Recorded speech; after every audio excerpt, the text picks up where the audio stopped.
Representing the business of boxing, ladies and gentlemen, let's hear it for Manager Marty! Thank you. You're far too kind. Thank you very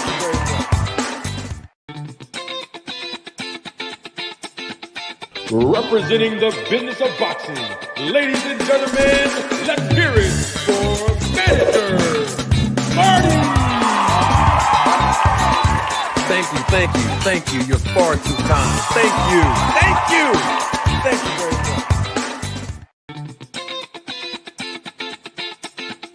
much. Representing the business of boxing, ladies and gentlemen, let's hear it for Manager Marty!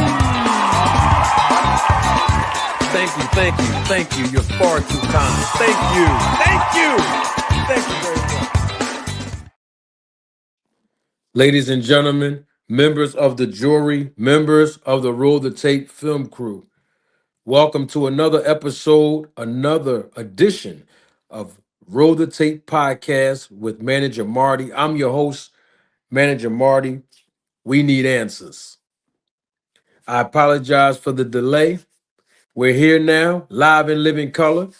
Grab a plate. I have some food that I want to serve you, some food for thought. Link is pinned to the top of the chat. Click the link if you want to join the show. Give us your perspective. All perspectives are welcome. Double salute to everyone that's here live in living color. All the Roller Tape film crew members. Double salute to all of the Roller Tape family members. Double salute to everyone watching the replay of this live. Grab a plate. I have some food that I want to serve you. Some food for thought. Come on in. Listen, we have to start the show off right. We going right in tonight.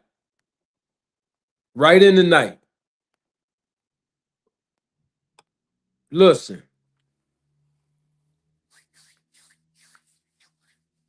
I don't know what's going on with Devin Haney and Rolly Romero. Let's go on and get that out the way now. We usually do our Town Watch check-in. We're going to fall back today. We're going to fall back from the Town Watch check-in due to time constraints. Come on in. Grab a plate. I have some food that I want to serve you, some food for thoughts. Come on in. Double salute to everybody that's giving me love and engaging in the live chat. Appreciate y'all. Come on in.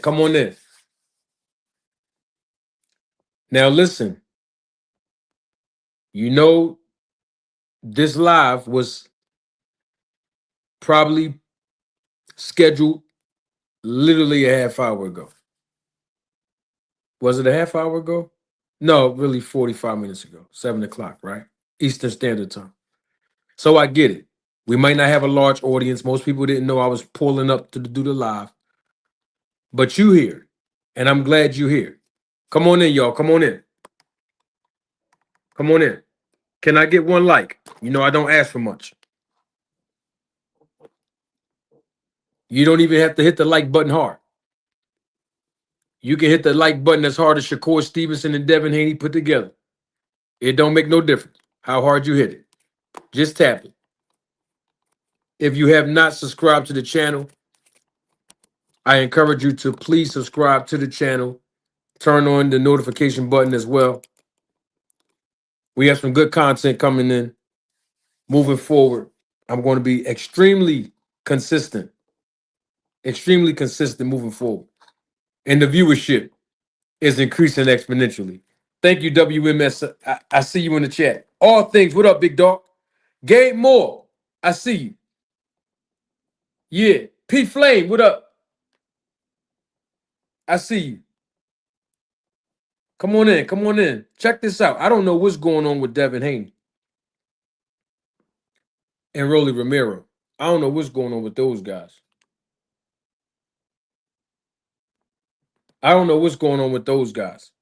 Haney and Rolly Romero.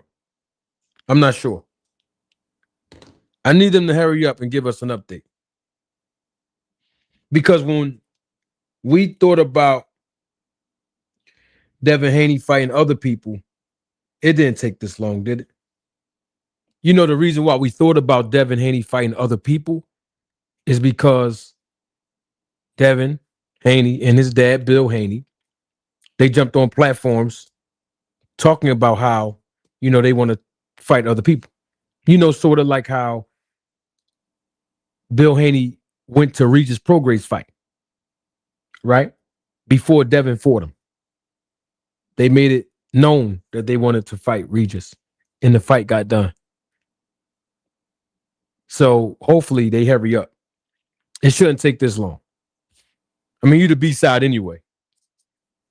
I mean, no, seriously, Devin is the B-side anyway. That's no secret. We all know that. Yeah, Devin's the B-side anyway. So, I mean, it is what it is. So, Rolly want to know what's taking him so long to agree to the terms. I mean, think about it like this. May 30th was the projected tentative date, according to what Rolly Romero said, based on the draft sheet, a term sheet that was sent to the Haneys, MGM Grand in Las Vegas. And here we are about to be in the beginning of April. And so they have to prepare for press conferences. Of course, they have to prepare a press release.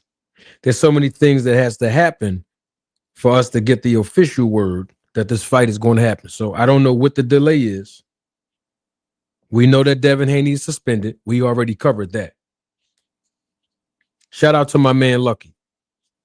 He's here. No. He's not here with me. He going to show you where he at. I don't know. He got a spot waiting for me anyway. So, yeah. I mean, look, we want to know what's taking so long with Devin Haney signing the paperwork to fight Rolly, because according to Rolly Romero, as of yesterday, at the press conference earlier today, we saw, Keith Thurman, Sebastian Fondora, but yesterday they did something new where they had Cameron, and the young lady from Cameron's show.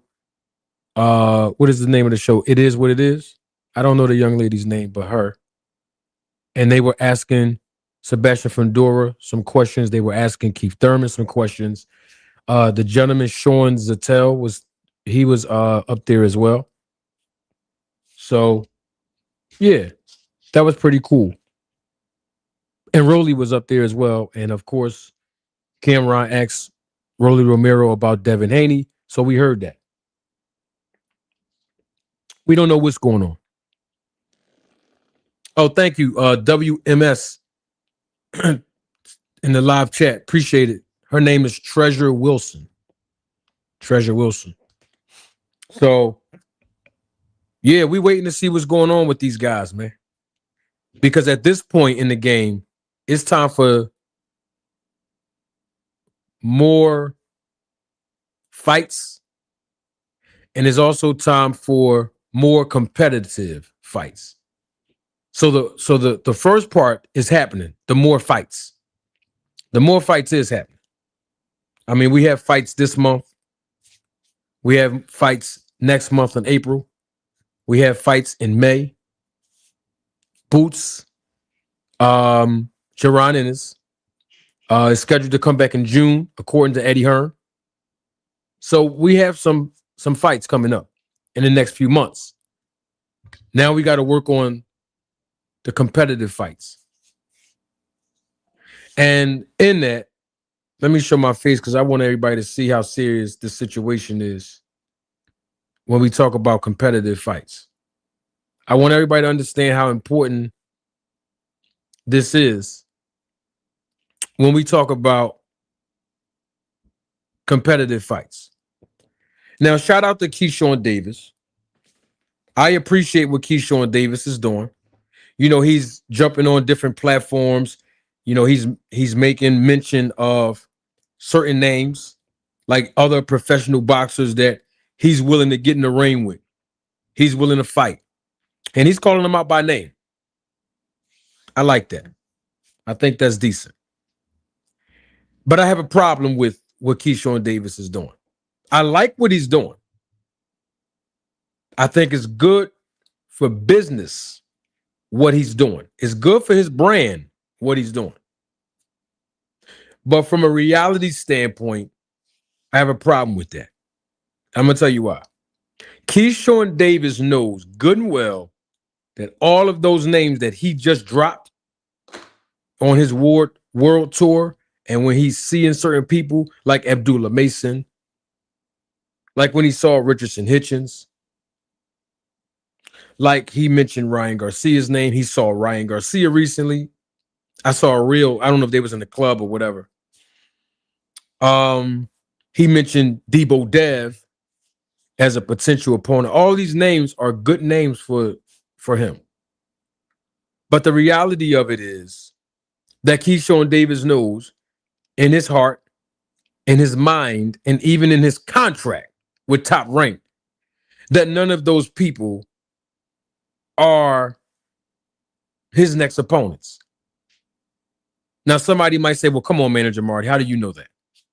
It's very simple. I mean, if you look at two of the best matchmakers in the business, I've told y'all about Brad Goodman.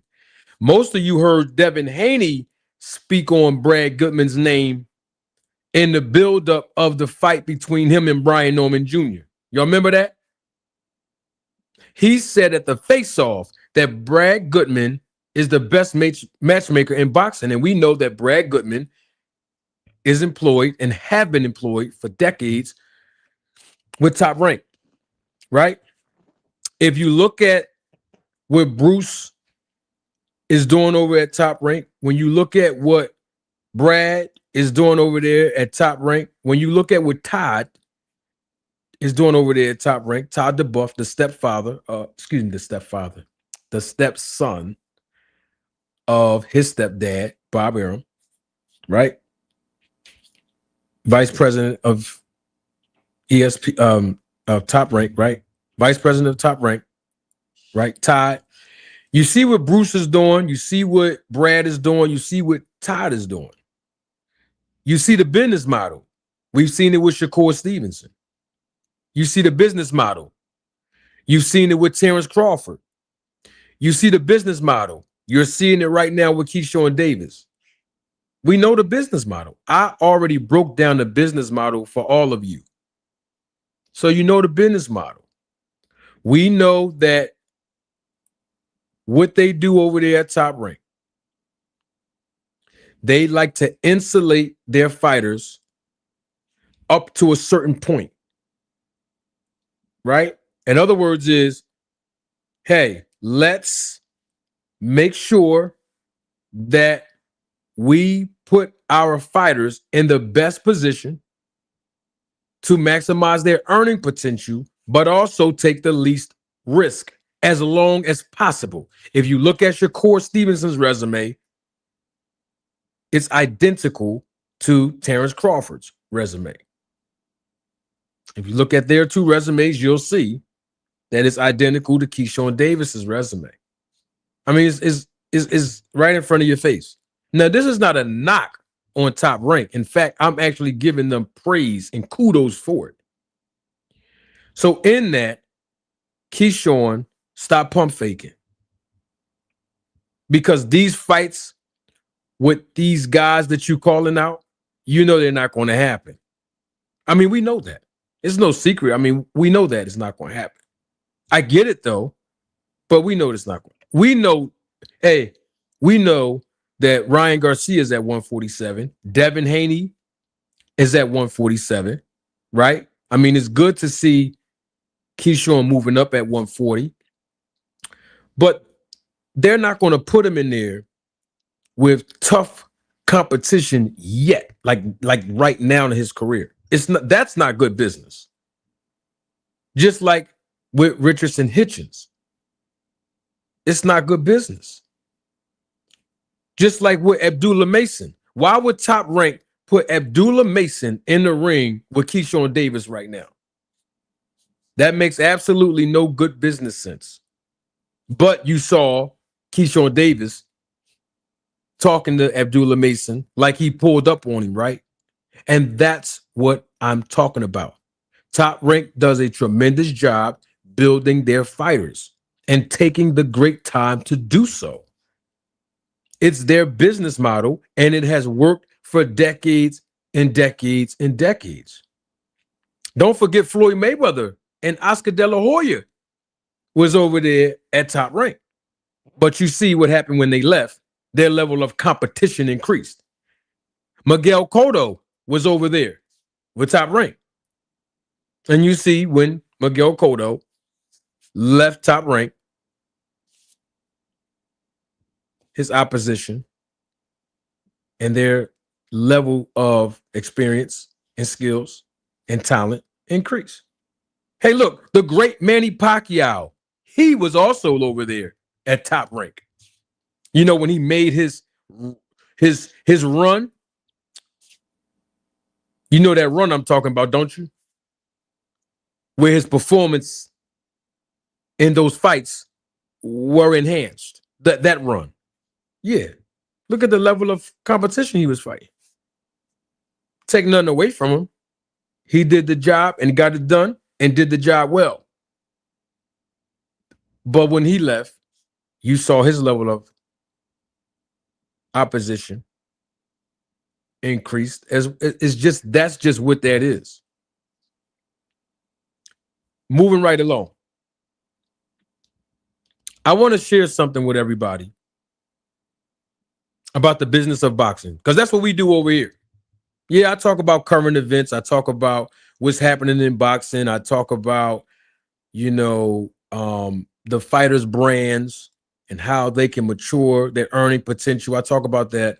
I talk about even when, law enforcement is involved and some of the personal lives of these fighters. Yeah, I talk about that. But I want to give you education too, every chance that I get. I want to share something with you all. Golden Boy Promotions, they signed an extension with the Zone, correct? All right. You're not going to find this anywhere else. I promise you that. By the way, the link is pinned to the top of the chat for anybody that want to join. Now, if we had 4 fighters, I want you to think in your mind about the words that you're about to hear. I'm about to teach you the business of boxing, one aspect of it from a promoter's perspective. And the reason why I want to teach you this now, before we move on to our next things that we're going to share on our topics tonight, is because there is a misperception that because Oscar De La Hoya and Golden Boy Promotions extended their contract with the Zone, that their extension would put Virgil Ortiz on the shelf, and it will have a negative impact on the fighters that's over there and signed to Golden Boy Promotions. So let's get into the minds of a promoter and teach you the business. Let's use me. Let's say I'm a promoter. And let's just say I have 4 different professional boxers signed exclusively to my promotion company, right? And let's say each professional boxer has 4 fights per year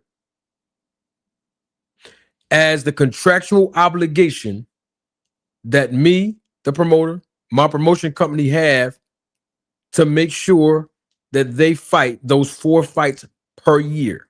I'm just using this as a reference. Don't worry about the numbers. I'm just making it easier so that everyone can calculate more simplified. So let's say you got fighter A, fighter B, fighter B, excuse me, fighter A, fighter B, fighter C, fighter D. They all signed to Manager Marty Promotions. Each fighter is entitled to me, the promoter, to 4 fights per year as per the length of this agreement. Right? And let's say their maximum guaranteed purse, guaranteed compensation is 5. No, let's use no, let's switch to, let's say, yeah. Let's use that. Let's use it. Let's say 25,000. We're gonna say 25,000. Their maximum guarantee is $25,000 for the life of the term. Right? So we got 4 professional boxers signed to one promotional company. Each fighter has a maximum guarantee of $25,000 per year out of 4 professional fights. Y'all got that? We clear on that? Roughly around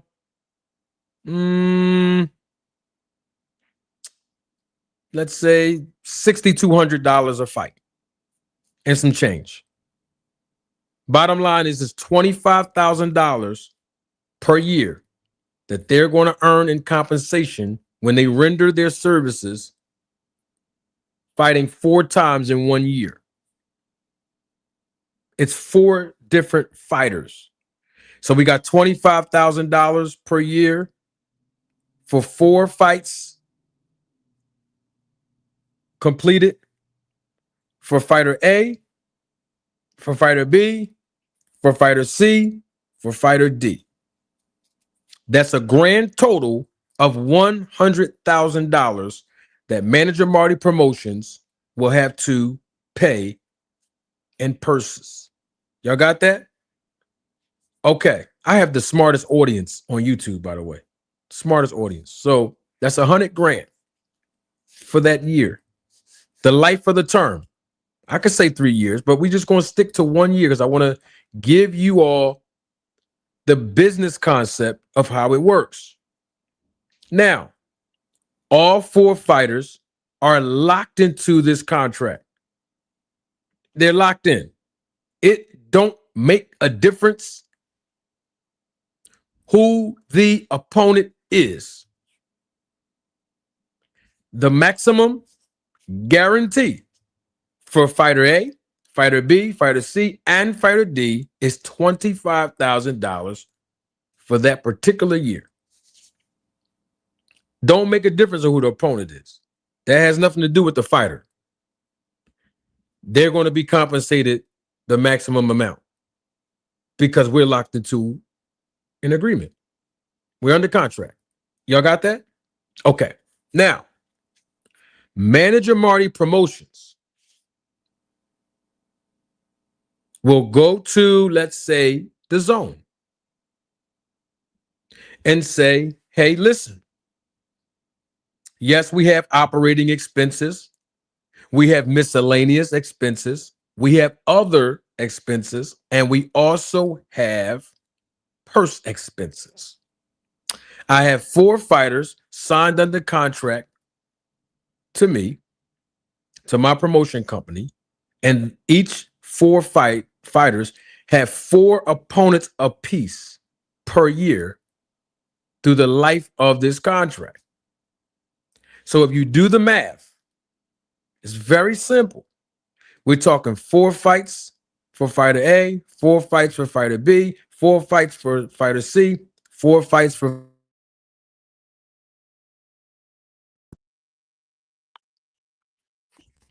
Sorry, y'all. I was getting a call. Hold on 1 second.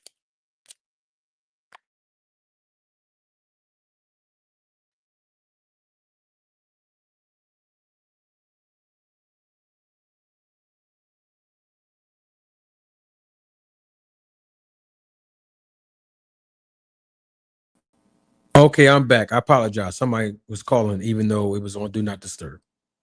Now, so we have fighter A, fighter B, fighter C, fighter D. They all have 4 fights apiece through the life of this contract. So per year, that's a total of 16 professional fights for the year. And these are the 4 fighters. This is how I'm going to present my sales pitch to the zone. We have 16 total fights for the year. Each fighter is guaranteed $25,000 per year. And that totals up to, do the math, $100,000. Y'all got that? Okay, great. Now, I'm going to make an appeal to the zone and say, hey, listen, I have each fighter under contract for 3 years. 3 years. I have each fighter under contract 3 years. So that's a grand total of $300,000 that I and my promotion company will have to pay just in purse expenses. I'm not talking about any other expenses. I'm just talking about the purse expenses alone. I'm not talking about the medicals. I'm not talking about, I can go on and on about the list of expenses. I'm not talking about the athletic commission expenses for these fights to be sanctioned. I'm not talking about surety bonds. I'm not talking about insurance. I mean, I can go on and on. I'm not talking about the cost of the ring being installed. I can go on and on now.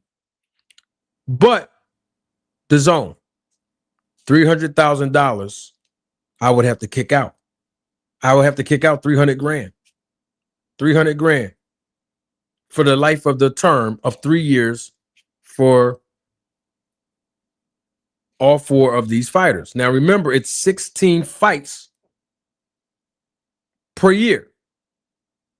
Y'all got that? We got it, right? Okay. Now, the zone's going to say, well, how much do you want to negotiate for? And I'm going to say, well, look, I got 48 fights that I can literally have you produce content for 3 years. It's going to cost me 300. 48 fights. Going to cost me 300,000 next 3 years. But if you give me a check for about $1 million, I can guarantee you're going to get 48 fights. And here's the great thing about it. The network is going to make way more than the $1 million over the life of 3 years now. And the promoter has a responsibility now to take the money that's given in exchange for the product being produced as content for the streaming platform or the network, and then everybody eats. Because the promoter now has to allocate those funds that was given to him or her, and in this case, given to manager Marty Promotions, to the fighter. Moving right along, watch this. The fighter signed a contract with manager Marty Promotions, not the zone.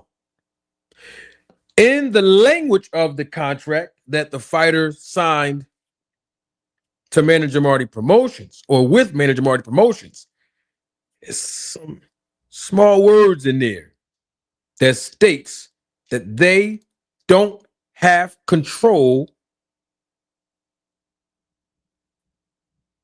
of their own image. And that's why manager Marty Promotions sold it to the streaming platform or network for what's known as a licensing fee to license the product while they're producing content. That's why DAZN, I'm about to break this thing down like an old rifle. You ain't gonna find this nowhere else. I promise you that. If you go on DAZN right now as I'm talking to you, don't be surprised if you see some of Floyd Mayweather fights on DAZN with Golden Boy Promotions logo somewhere on your screen. I'm gonna let y'all process that in a second. Don't be surprised if you go on YouTube and see Top Rank YouTube page and you see a Sugar Ray Leonard fight that they playing on their YouTube channel. Unfortunately, the check and ad revenue from YouTube, that's not going to Sugar Ray Leonard. Sugar Ray Leonard forfeited his right to the promotion company to license his. Oh, okay. You're not going to find that nowhere. Why am I bringing all of that up? Let me bring it back home for you real quick. Because it don't make no difference of how much Manager Marty Promotions negotiate the terms for with DAZN to cut me the check to allocate it to my fighters to produce content for them. That don't have nothing to do with how many fights the fighter's going to fight. No, we have an agreement together, the promoter and the fighter. It don't matter what that number is. That has no effect on the fighter whatsoever. Now, in this, make room for this. One of the four fighters, I know within the next 3 years, we're going to push him to be a world champion. And he's going to defend that title after he win it. And there's some expenses that Manager Marty Promotions is going to have to pay in the interim of that process. But what does that do? That allows Manager Marty Promotions to go to DAZN from the very beginning and say, well, a million, we need 2 million now. We need two. Here's why I'm saying that. Because fighters, you're not going to find this nowhere else. They get paid based on the amount of rounds they rendered their services in and for. You see that? I'm talking about before the fight even happens. It's already in the language of their contract. That's why you see a lot of fighters who could be on DAZN today. It could be on a streaming platform today, and then on Monday, 2 days after the fight, they back at work at their 9 to 5. See, this is the hardest hustle in America. Some fighters get paid $300 a round when they first start. Some fighters get $3,000 a fight. Other fighters get paid $5,000 per round. I'm talking about before the fight even. You scheduled for a 5-rounder? No, it's no such thing. So we know there's no such thing as a 5-rounder, right? We know this. 4-round, 6-round, 8-round, 10-round, 12-round, all even numbers. So the math is easier to count. But I'm just telling y'all that so you will know that when DAZN comes out and Golden Boy come out and they announce that, hey, we've signed an extension, we've come to terms, and now Golden Boy Promotions will be allowing their product to be, back on DAZN. That's actually good for the fighters because that's guaranteed money now. That's not a knock on the fighters. That's good business. So you got Matchroom on DAZN. You got Queensberry Promotions, Frank Warren on DAZN. You got Golden Boy, Matchroom, Queensberry. These are three. These are three major promotion companies all on the zone. And guess who else just signed with the zone? Top Rank. You see my point? You have 4 different promotion companies signed, sealed, and delivered with the zone. It's a lot of product. That's a lot of fights. But look at it from the zone perspective. It's a lot of content, and they will benefit from the residuals every time someone clicked that video to watch it, because the network, the streaming platform, paid the monies up front through the licensing fees. I just wanted to make sure I present that so we can be on the same. Double salute to my guy, D-Town Boxing. What's going on, big dog? What's going on, brother? Man, I'm doing good. Let me say this right now because I hear it in my ear already. StreamYard is acting up again, y'all. Some of y'all know what I'm talking about. You know, StreamYard get that static in on every time I go live and I include a guest, I be hearing the static. I hear it. So if it gets too crazy where it affects the audio, I'll drop you off D-Town and we'll continue the show. All right. But you're here now. What's going on with you, man? It's all good, brother. You know me, coming in here and supporting my brother and coming here and enjoy the live stream and also be here with the family. You know how it is. Oh, yeah, absolutely. So I wanted to get that out the way real quick. Devin Haney and Rolly. We don't have any information on it. All we know is Devin Haney didn't sign. That's all we know. The man didn't sign. We waiting. I mean, his dad called him Debo from Friday. But I know something about Debo, though. In the movie, Debo only picked on people that he was bigger than. You know, sort of how like Devin Haney fought a lot of his opponents. He was physically bigger than all of them. So I guess he is Debo. I wonder who Victor Conti is if Devin is Debo. I mean, Debo didn't have nobody help him snatch Red's necklace off his neck. You know, Red had that hardware on his neck. And Debo snatched it by himself. He didn't need no help. But when Devin Haney snatched hardware, you know, championship belts from other fighters, he needed a lot of help. He needed a lot of help.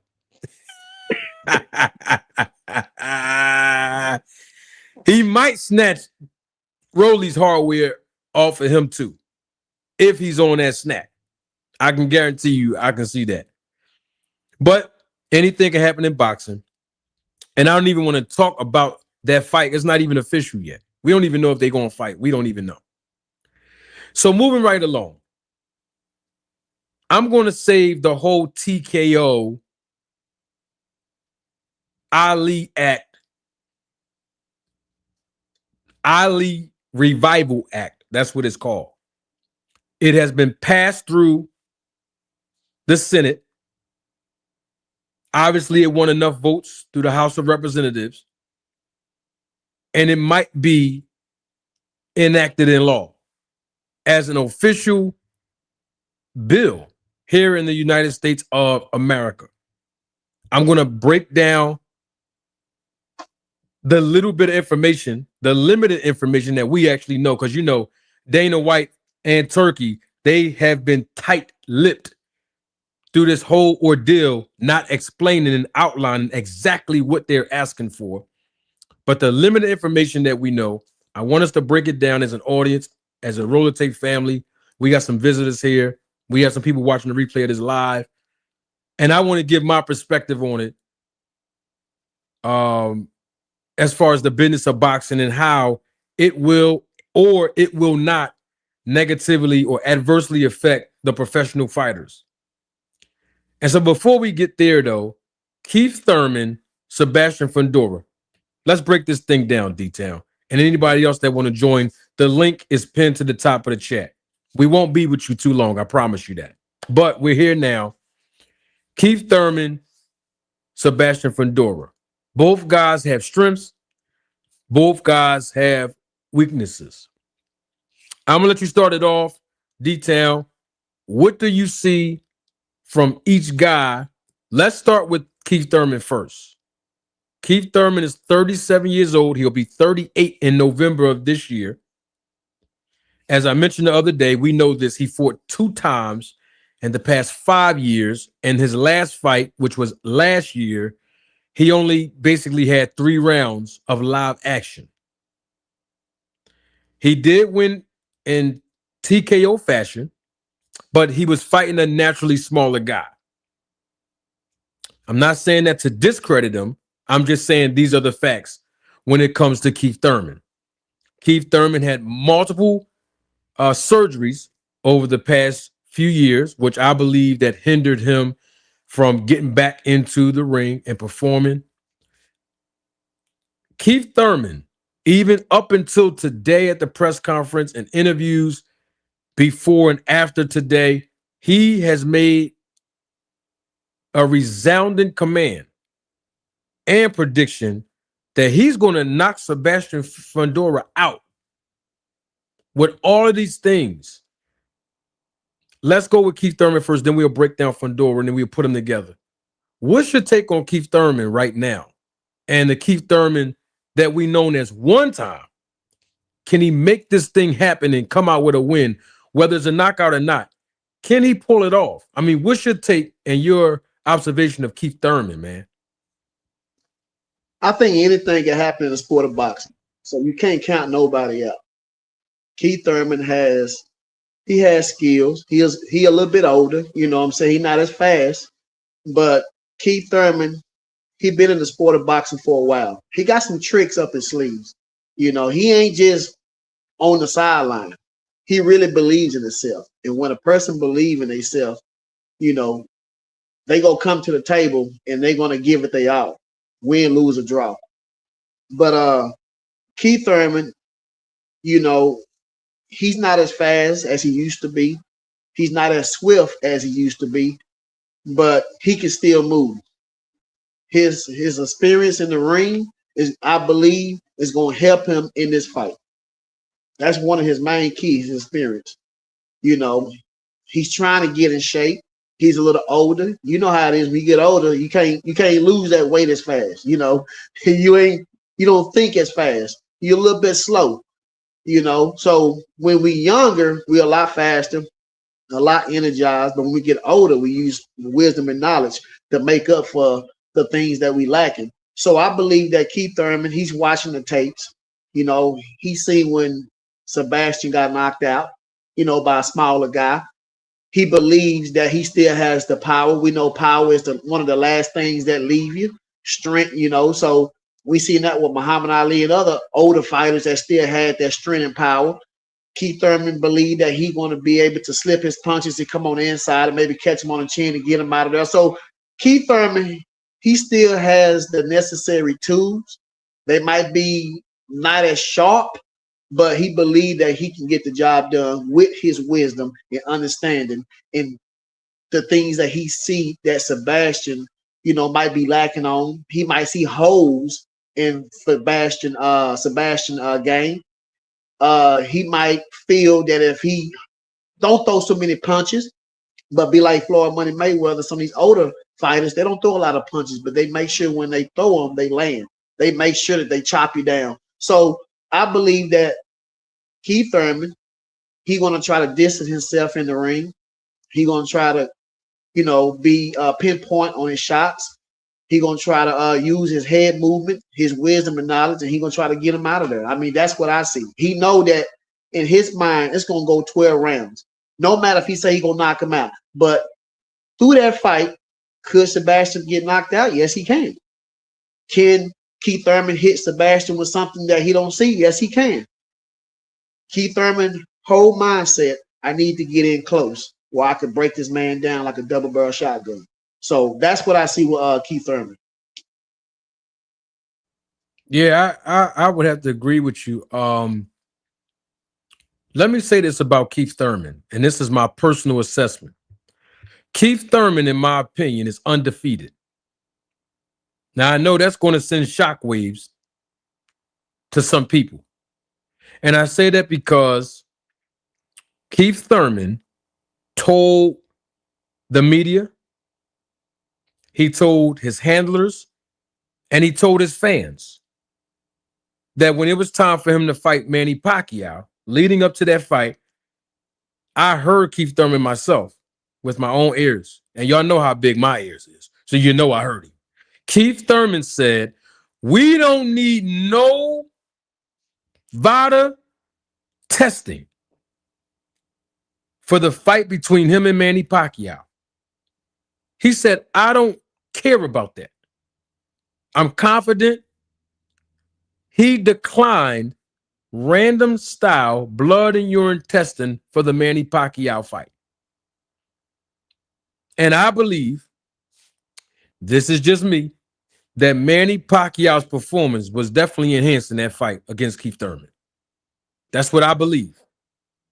Now, in that, Keith Thurman is not the same Keith Thurman that I saw live and live in color. I done been to about 3 or 4 Keith Thurman fights, and he's not the same Keith Thurman that he was when he fought Danny Garcia. I was at that fight, of course. You know, when he fought Sean Porter in Brooklyn, New York. Like when he fought Garcia, Sean Porter. He fought Louis Collazo too. That was a good fight. He's not the same Keith Thurman. Yes, he was one time. He did good. He was off for a few years. He came back. He fought Mario Barrios, same guy that just lost to Ryan Garcia. But Keith Thurman is not the same Keith Thurman from like 10 years ago. And he shouldn't be. No fighter is, when that much time has elapsed from their career. But also Keith Thurman didn't take a whole lot of punishment in his fights either. So 10 years for Keith Thurman, or 5 years for Keith Thurman, or 2 fights within 5 years for Keith Thurman may not look the same for Keith Thurman as it would compared to a fighter who's took a lot of punishment within 5 years, being more consistent in their fights. So I understand that. I will also say that Keith Thurman looks like he's more in tip-top shape as far as his physique now compared to what he was 10 years ago. And don't make me be suspicious of him. But his physique looks so chiseled, especially in that Mario Barrios fight. And I was looking at Keith Thurman very closely. Just looked different to me. Where you didn't have no abs or nothing then, and you was in tip-top shape then.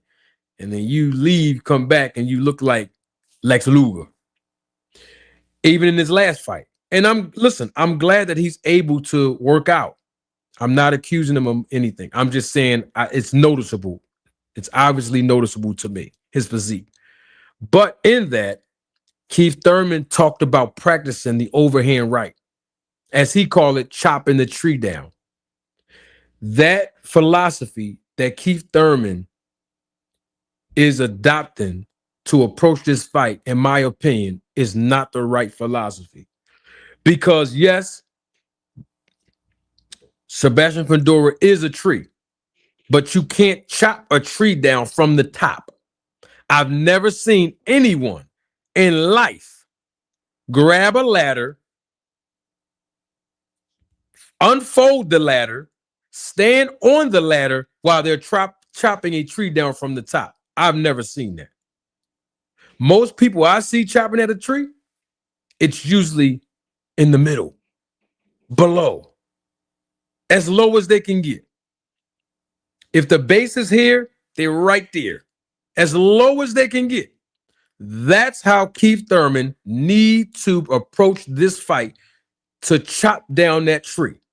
He's going to have to dig to Fondora's body, to bring Fondora's hands down with that long reach, to catch him in between his shots, to throw combinations up, down, down, up, and not get complacent with a pattern that's going to make Sebastian Fundora see his pattern of punches and then counter him.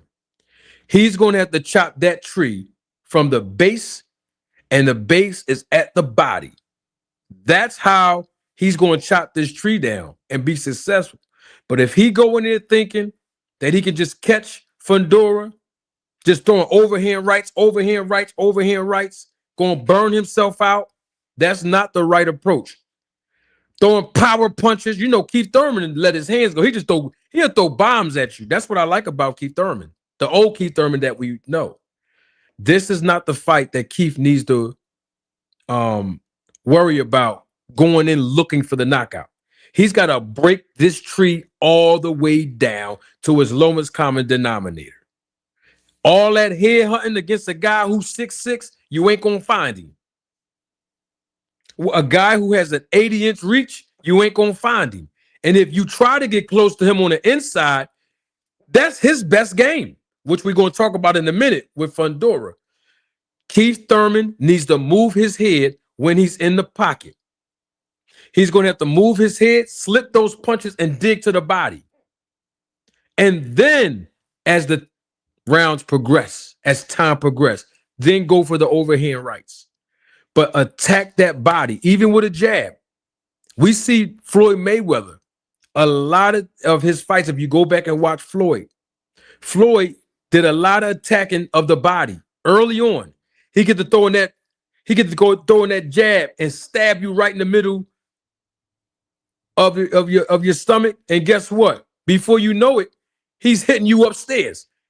Because the fighters were so cognizant of, oh, Floyd about to hit me in my body. Let me be focused on blocking and showing defense or countering him when he go low to the body.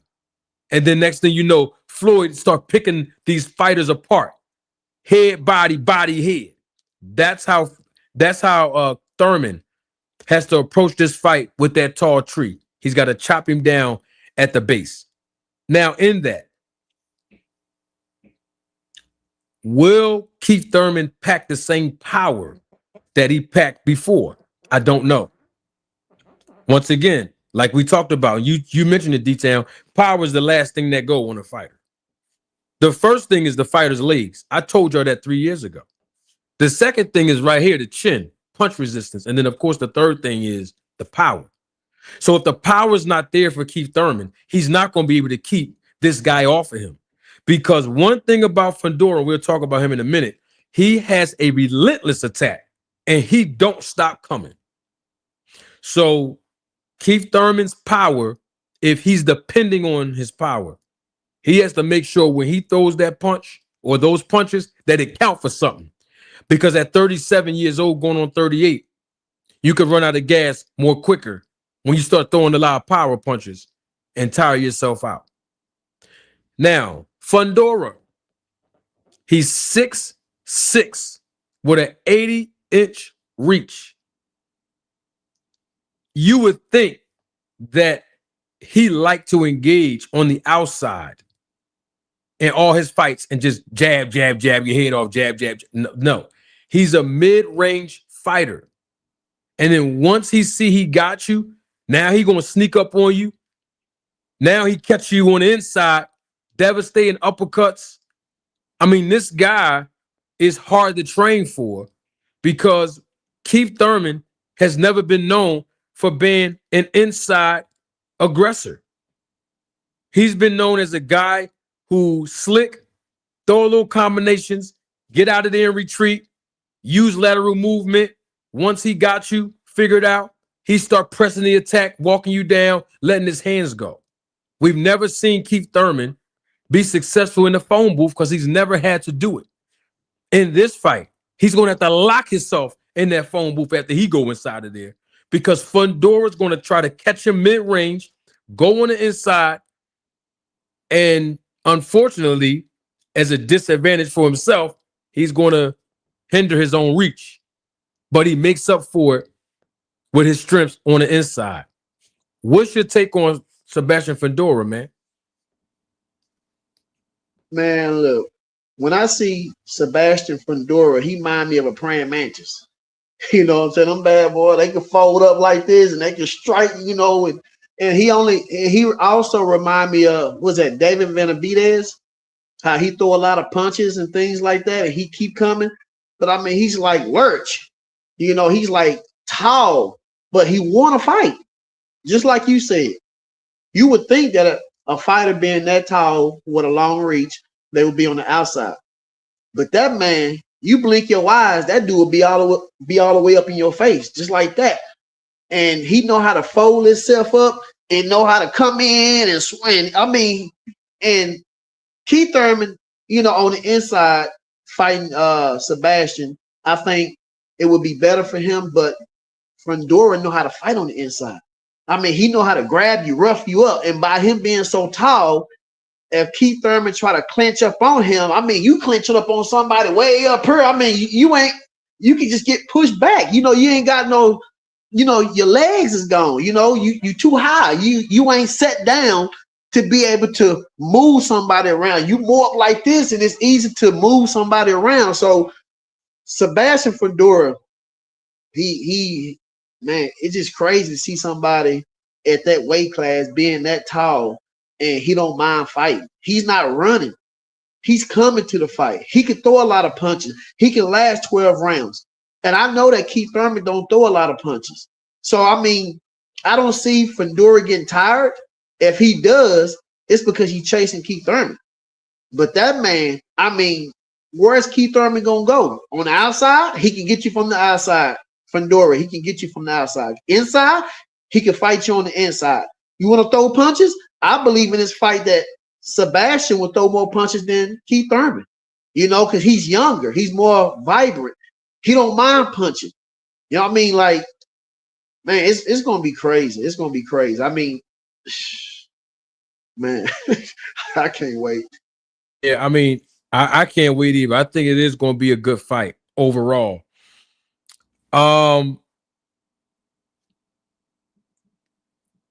Dion, she's here. I miss you, Dion. Dion, when you get a chance, Dion, can you click the link, Dion? Because Dion knows her boxing and she's here. And I haven't seen her or heard from her in a while. And I'm glad that Dion is here. We miss you, Dion. If you can you click the link? Because she has great insight, in boxing and I would love to hear her take on this fight. If you can, Dion. And she's giving her take in the live chat, by the way. Dion, if you can you click the link? If you can. So Fundora, right? She said, yes, Dion gonna come up here. Dion on her way up here, y'all. And I have to slip into my R&B voice, but I'm not gonna do it. I gotta wait till she get here. Now, Fundora, I believe he's also undefeated because he fought someone whose performance was enhanced as well. And I'm talking about Brian Mendoza. Let me see if I can find, I know I put it up the other day, and I hope I still have, I do. Brian Mendoza will be fighting on this same card Saturday night. He's going to be fighting on the undercard of this Keith Thurman versus Sebastian Fondora fight. And I think he's going to be fighting in a 10-round fight. He's not slated to win, of course, but we're going to see how he performs. He's not with the snack program anymore, but when he fought Fundora, Brian Mendoza was on the snack program. This is a picture of how, go and look at your screen if y'all can. This is a picture of how Brian Mendoza looked way before he went with the snack program, way before he called Victor Conti. Look at his physique. Go on and look at it. That's how Brian Mendoza looked. Usually would get tired all the time. Punch output was different. And he never had that one punch knockout power consistently in every single fight. But that's how Brian Mendoza looked. But then in the fight with Sebastian Fondora, after calling Victor Conti and joining the snack program, this is how Brian Mendoza looked. Now, if you want to know how recent this picture is, all you have to do is look behind Brian Mendoza and his pose, and you will see Gabby, the sister of Fondora, world champion, by the way. She's right there. I think she's wearing green. Y'all see on the left side of this picture? That's Gab, right? That's at the weigh-in, the night before the fight. Look at Brian Mendoza's physique. Look like Devin Haney's, don't it? Somebody might say, come on, man. Why are you bringing Devin in this? Because Devin Haney's physique looked like Brian Mendoza's physique. And both of their physiques look like Lex Luger. You don't know what I'm talking about? Look at the pose of Brian Mendoza on Snack. Now watch this. Go and look at your screen. Bam! Now look at Lex Luger and Devin Haney's pose. Oh my God. Look at their physique. Look at exactly identical. So that's Devin Haney, Lex Luger, and bam, Brian Mendoza. You see it? Now, the only reason I'm bringing Lex Luger in this is because we know, and Lex Luger's on YouTube, and he's been on YouTube for years now, and he told everybody that he was cycling on and off in professional wrestling using performance enhancement drugs. 10 days on, 10 days off of that testosterone. Hey, that's Lex Luger's words. And I can pull the audio up if you challenge me. But I'm just saying how they look exactly the same. And I'm not saying that Devin Haney or Brian Mendoza use HGH or insulin or testosterone. I'm just telling you that their bodies look the same on Snack as Lex Luger's. So Brian Mendoza knocked out Fundora with one punch and obviously devastated the undefeated young contender Sebastian Fundora. But Fundora came back, made a resurgence. He fought Tim Tszyu not once but twice, won the world title, and now we're here. And before I go with Fundora and what he need to do to win in his strengths, I'm gonna bring up Dion because she's here, and we miss you, Dion. Hey, Dion. Hi, my friend. Hey, what's up? I'm chilling. I'm always here. I'm always there. I check in, I listen, but I'm here. Always Dion, supporting. you was about to, I cut you off and you were about to say, what were you about to say? Oh, I was just saying I'm always here. I check in on your videos and hit likes and okay. I'm around. Long as you're still here. We appreciate it. Listen, I watch boxing every single day. Yes. Same here. Every day. Same here. Now, So Dion, you've been here. So you know how, I put the R&B voice on. Don't worry about me, detail. Everything's about to change now. Dion's here. It's about to change. He's such a ladies' man. He turns it on for all the ladies. All the time. I mean, can you blame me? I mean, look, Dion, the ladies are supporting the channel. And then when I see the engagement of the ladies in the chat and coming up on a panel, I don't know what it is, detail. It just brings my dimples out. I don't know. Yeah. Always. No, the ladies love this sport. We love it too. Absolutely. Glad to have you, Dion. Usually, you know what I was expecting? I can say this live. I was expecting for you to have your avatar. Well, it's not an avatar, it's a picture of you. Yes. You usually don't turn your camera. It's the first time you actually turned your camera on up here. Yeah, and I look crazy. No, you look perfect. You look fine. Everything is good.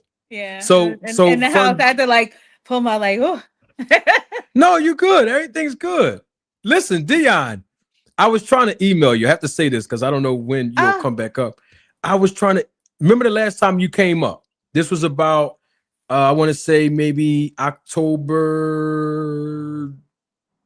of 2024. Oh, wow. It's been that long. Okay. Been that long. You came up on a live and you did a tremendous job breaking down the fight because it was Boots. You remember when Boots fought Karen? Yes. You remember that? Yeah, I remember. I've gotten so many text messages, emails, phone calls. People were so impressed with your knowledge of boxing because they didn't know that you were a regular on the channel. and they Oh didn't hear from man. you. Some people, that was their first time being exposed to you. And it was Wow. like, Marty, you got to get her back on. You got to get her back on. So I emailed you. Listen, maybe I should come on more often. Yes. I'll come Yes. on. Listen, I do it every day. Like, I mean, literally all day long. I'm working and I'm listening to boxing. I have clients. I'm working on the clients. I have my phone set up and I'm just sitting there watching, listen. I go to the bar, sitting there eating after work. They're like, you watch all day. So yeah, Yes, sir. Same I here. know a So little we're bit. glad to have you. And I really, really would like to talk to you outside of the live. So when we Okay, get off, I'll shoot shoot you me an my number email. for Yep. Shoot me sure. an email. Send me your number. Let's talk. Got a Okay. great idea Sounds for you. good. I've been holding it in for a year and a half. Yay, sounds good. So Awesome. listen, I gotta tell you what my thoughts are. Tell me, come on, let's go.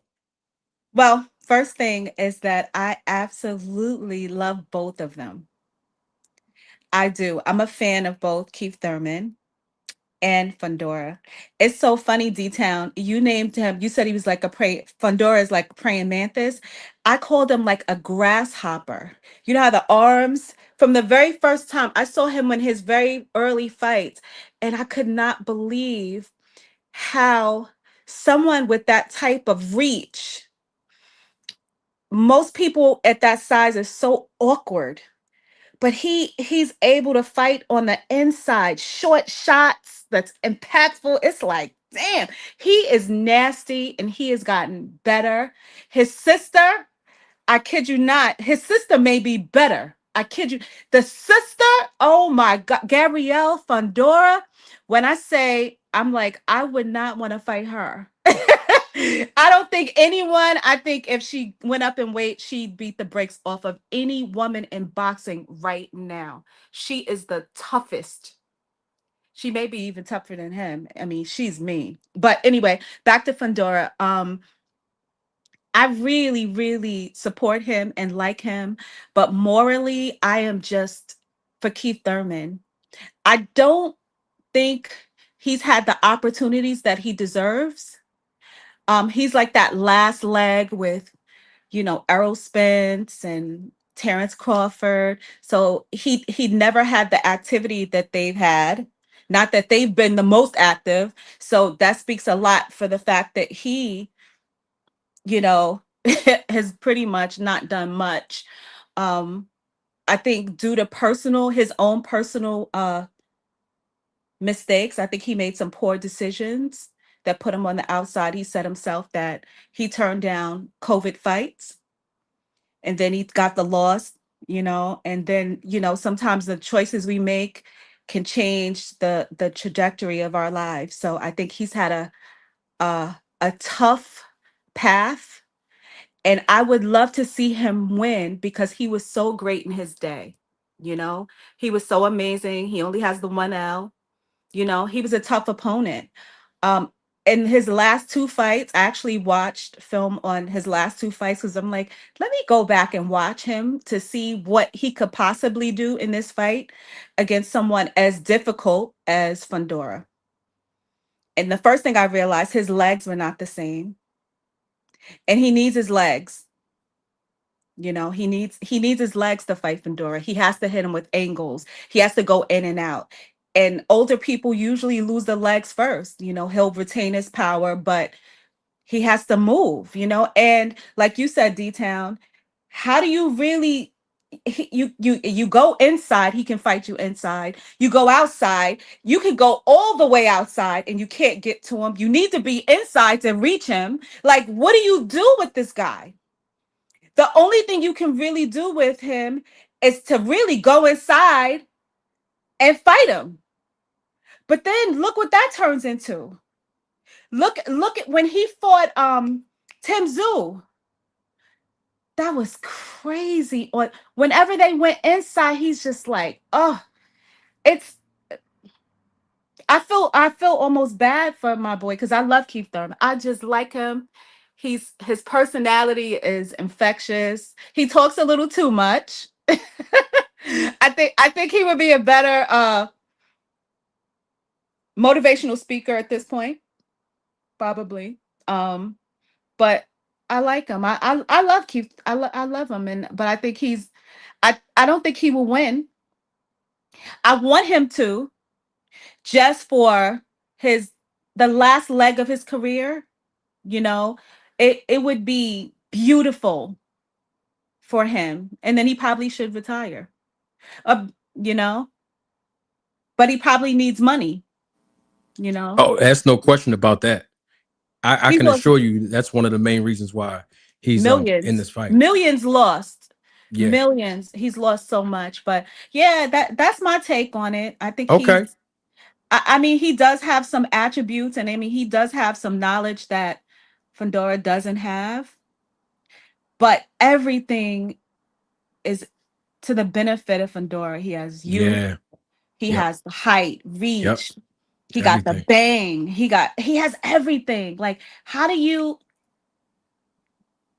I mean, I just don't think, I think young Keith Thurman Oh yeah. would have gave him the business Yeah. because he could move, but his legs, like against Brock Jarvis, I'm like, oh, he looked a little like kind of Humpty Dumpty-ish in a way. Hmm. It was like, hmm. And I literally watched it today because I'm like, let me see what Keith, because I'm excited, and I'm excited for him. But it'll be a miracle. But miracles happen. Yep. Maybe he'll catch him that one, that It only one takes shot, one. that One one time, shot right? right here, perfectly placed, which he can. He can do it, but it's not likely. Do you And think? Fondora can take a shot. Ooh. Do He you can. think? I think that Keith Thurman is banking on that one hit to knock him out. That's what I believe. I'm not saying that, but he know he got to bring it. Keith Thurman know he has to bring it. And me personally, if I had to put a percentage on Fundora and Keith Thurman, I would say 70% Fundora and 30% Keith Thurman. That's what I would say. Mm. Hmm. Okay. We got Coach G here. What's up, Coach G? Coach G, can you hear me? All right, hold on. Coach G, can you hear me? I hear you. Can you hear me? Yes, sir. Loud and All right. clear. Welcome, Great. man. How are you? I'm doing great, man. I mean, look, I'm gonna be honest with you. I keep it all the way 100. Here we go. I'm doing great, but I'm doing even greater now that Dion is here. Absolutely. He's a Man, mess. man, Absolutely. Cypher What's sore going eyes. on? I'm sure. That's a Cypher sore. She's a Cypher sore eyes. I would give her that. Oh, stop it. Oh, Hey, but stop look, it. but I hate to be the bearer of bad news and being ugly because Manager Marty, aka the manager Dan McDonald's, he over here discrediting Devin Haney. How you gonna put him up there with a picture with the dude with the steroids, man? Come on, man. Wait, what picture? Hold on, let me make sure wait. Oh, here we go. Wait, no. Because you Here we came up go. here. No, I'm gonna give you what you No. asked for. You talking about this right here? This? Is this a picture? No, I want to make sure we on the same page, bro. You talking about this? You talking about this? What's wrong with it? They look the same. They look the same. Man, you know better than that, man. Stop. This is, They don't hold up, Coach hey, G. I'll sue your ass if I was them. If I was Huh? on any team, I'll sue you. Why? I didn't say what I He's say. putting out innuendos and he's on steroids, man. Stop that. And I called back like 2-3 years ago, man. When you was talking about Bud Crawford, man. Stop Yeah, I remember that. you. I remember you. That's why I had you come up. Great. But Coach G. Absolutely. But Coach J, quick question. You said Yeah. that I'm saying that he's on steroids, right? You're making innuendos, sir. What do you mean by that? I want to be clear. When you say innuendos, what do you mean by that? You put a picture of somebody who was obviously on steroids next to Devin Haney, and the guy's 50 to 60 pounds heavier than Devin Haney. At the least, he's probably 100 pounds heavier than Devin Haney. Come on, man. You are doing bad business, sir. You So, views, man. Stop. so wait a minute. Isn't then, Devin? Hold up. Okay, come on. And then you talk about Mendoza, he was on the juice. And then you talk bad about Devin Haney, who fought against somebody who was on the juice 100%. Like, he got tested for it twice. He was on the juice. So how in the world can you be like Devin Haney, this and that? Come on, man, stop it. Look, Devin Haney has never tested positive for any steroid, just like Barry Bonds has not tested for any steroids. Stop it. Okay. All right. So there's some corrections. Guess what? Even if he was on steroids, it don't stop the hits, baby. It don't stop the ball hitting the park. I got you. I got you. Let me give you. Hold on. I used to play baseball, and let me tell you this: if I thought for 1 second I could hit the baseball like Barry Bonds, if I took steroids, I'd take it every day of the week. It does not help. Okay, no problem. So I want to give you some corrections. First of all, I never said that Brian Mendoza was juicing. Not once time did you ever hear me say that just now. Hold on, let me finish. Let me finish. Hold up. Coach G, I'll let you talk, right? Okay. So I never said that Brian Mendoza was juicing. I never said those words. Now, number two, you said that Devin Haney was put up in the picture next to a guy who actually did use steroids. So talking about Lex Luger, right? Okay. Yes, okay, right. And you also all those people we know that back in the day. I got you. I'm gonna let you talk. Use his word WWE and the rest. I got you. I'm gonna let you talk. I got you. You also said that Barry Bonds never tested positive for steroids. I'm telling you that Barry Bonds tested positive for steroids, not because the MLB organized. Let me finish. You gotta let me finish, bro. You gotta let me finish, bro. I let you on the show. I know who you. You be in my comments section. I seen your name. I know what's going on. You blocked me too. Your people's blocked me. I didn't block you, but I'm glad you're here. Let me finish. So you said Barry Bonds never tested positive for a banned substance or steroids. I'm telling you that he did. The MLB never organized him to test for it. However, Victor Conti himself privately tested Barry Bonds on numerous of occasions. Now I'm gonna give you the reference. So when you go on Netflix and look up the documentary Hall of Shame, you're going to see it yourself. The test results are right there. Now, you said that Devin Haney has never tested positive for a banned substance. You said that. Now, let me ask you a question. I'm not saying he did, but since you said he didn't, how do you know that? Because what is it? Vada or Wada is testing him on the regular. But you've never seen his test results. You've never seen Devin Haney's test results, have you? But we have seen. You didn't answer my question, Coach G. Have you seen Devin Haney's test results? No one has. Okay, great. Other than the WADA or VADA, whatever they are, and they have not said that this man has tested positive for any type of banned substances. Okay, great. But I'm just who did is Ryan Garcia. Yes, Ryan Garcia tested positive for 1 billionth of a gram of Ostarine. Yes, okay. We know that. He didn't get suspended for cheating, though. We know that too, right? Oh, okay. So, huh? No, he didn't. He didn't. And not only that, but I don't know that. I don't know. All right. Well, you can just Google that because the New York State Athletic Commission, they put out a press release and they actually said what his zero, sir. Huh? It means nothing. I see. Devin Haney is with Victor Conti in the snack program, correct? Victor Conti is dead. What are you talking about? I know, but I'm talking about before the man died. Victor Conti was. Man, hold up. Before? We talking about right now. Hold up. 2026, sir.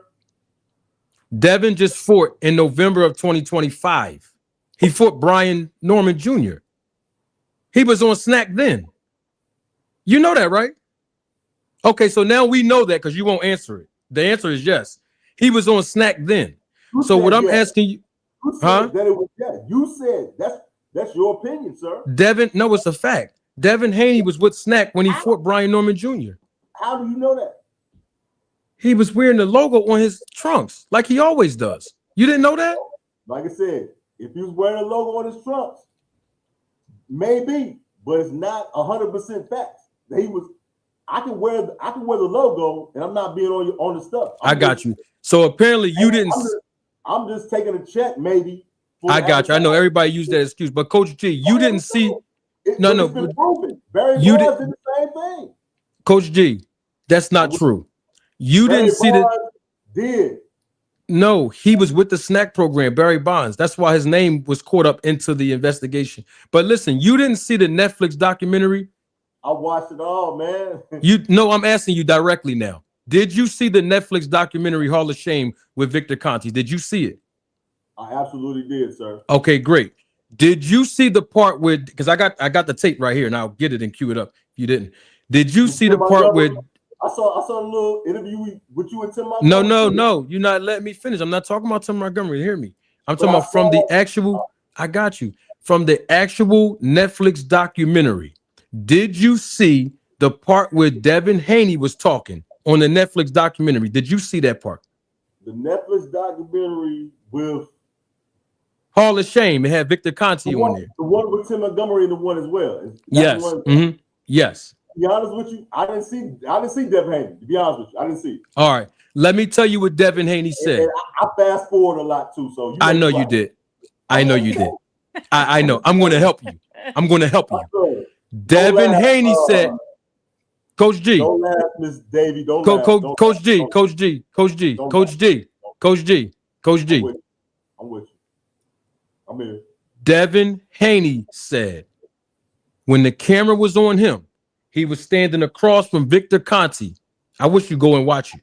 He said, yes, it's performance enhancement, but without the drugs. He's telling you that his association with Victor Conte is enhancing his performance. Are you telling me that Devin Haney's performance, Coach G, are you telling me that Devin Haney's performances have not been? I ain't stupid though. Coach G. Coach G. Can I chime in a little bit? Hold on 1 second, Dion. I got him. Coach G. You doing a lot of talking, but you're not listening. I'm trying to give because I want this to be a balanced conversation, right? So do you think Devin Haney's performances were enhanced? All of his fights with Victor Conte, yes or no? No. So Devin Haney lied and said that his performances are enhanced. He lied then. That's what you're telling me.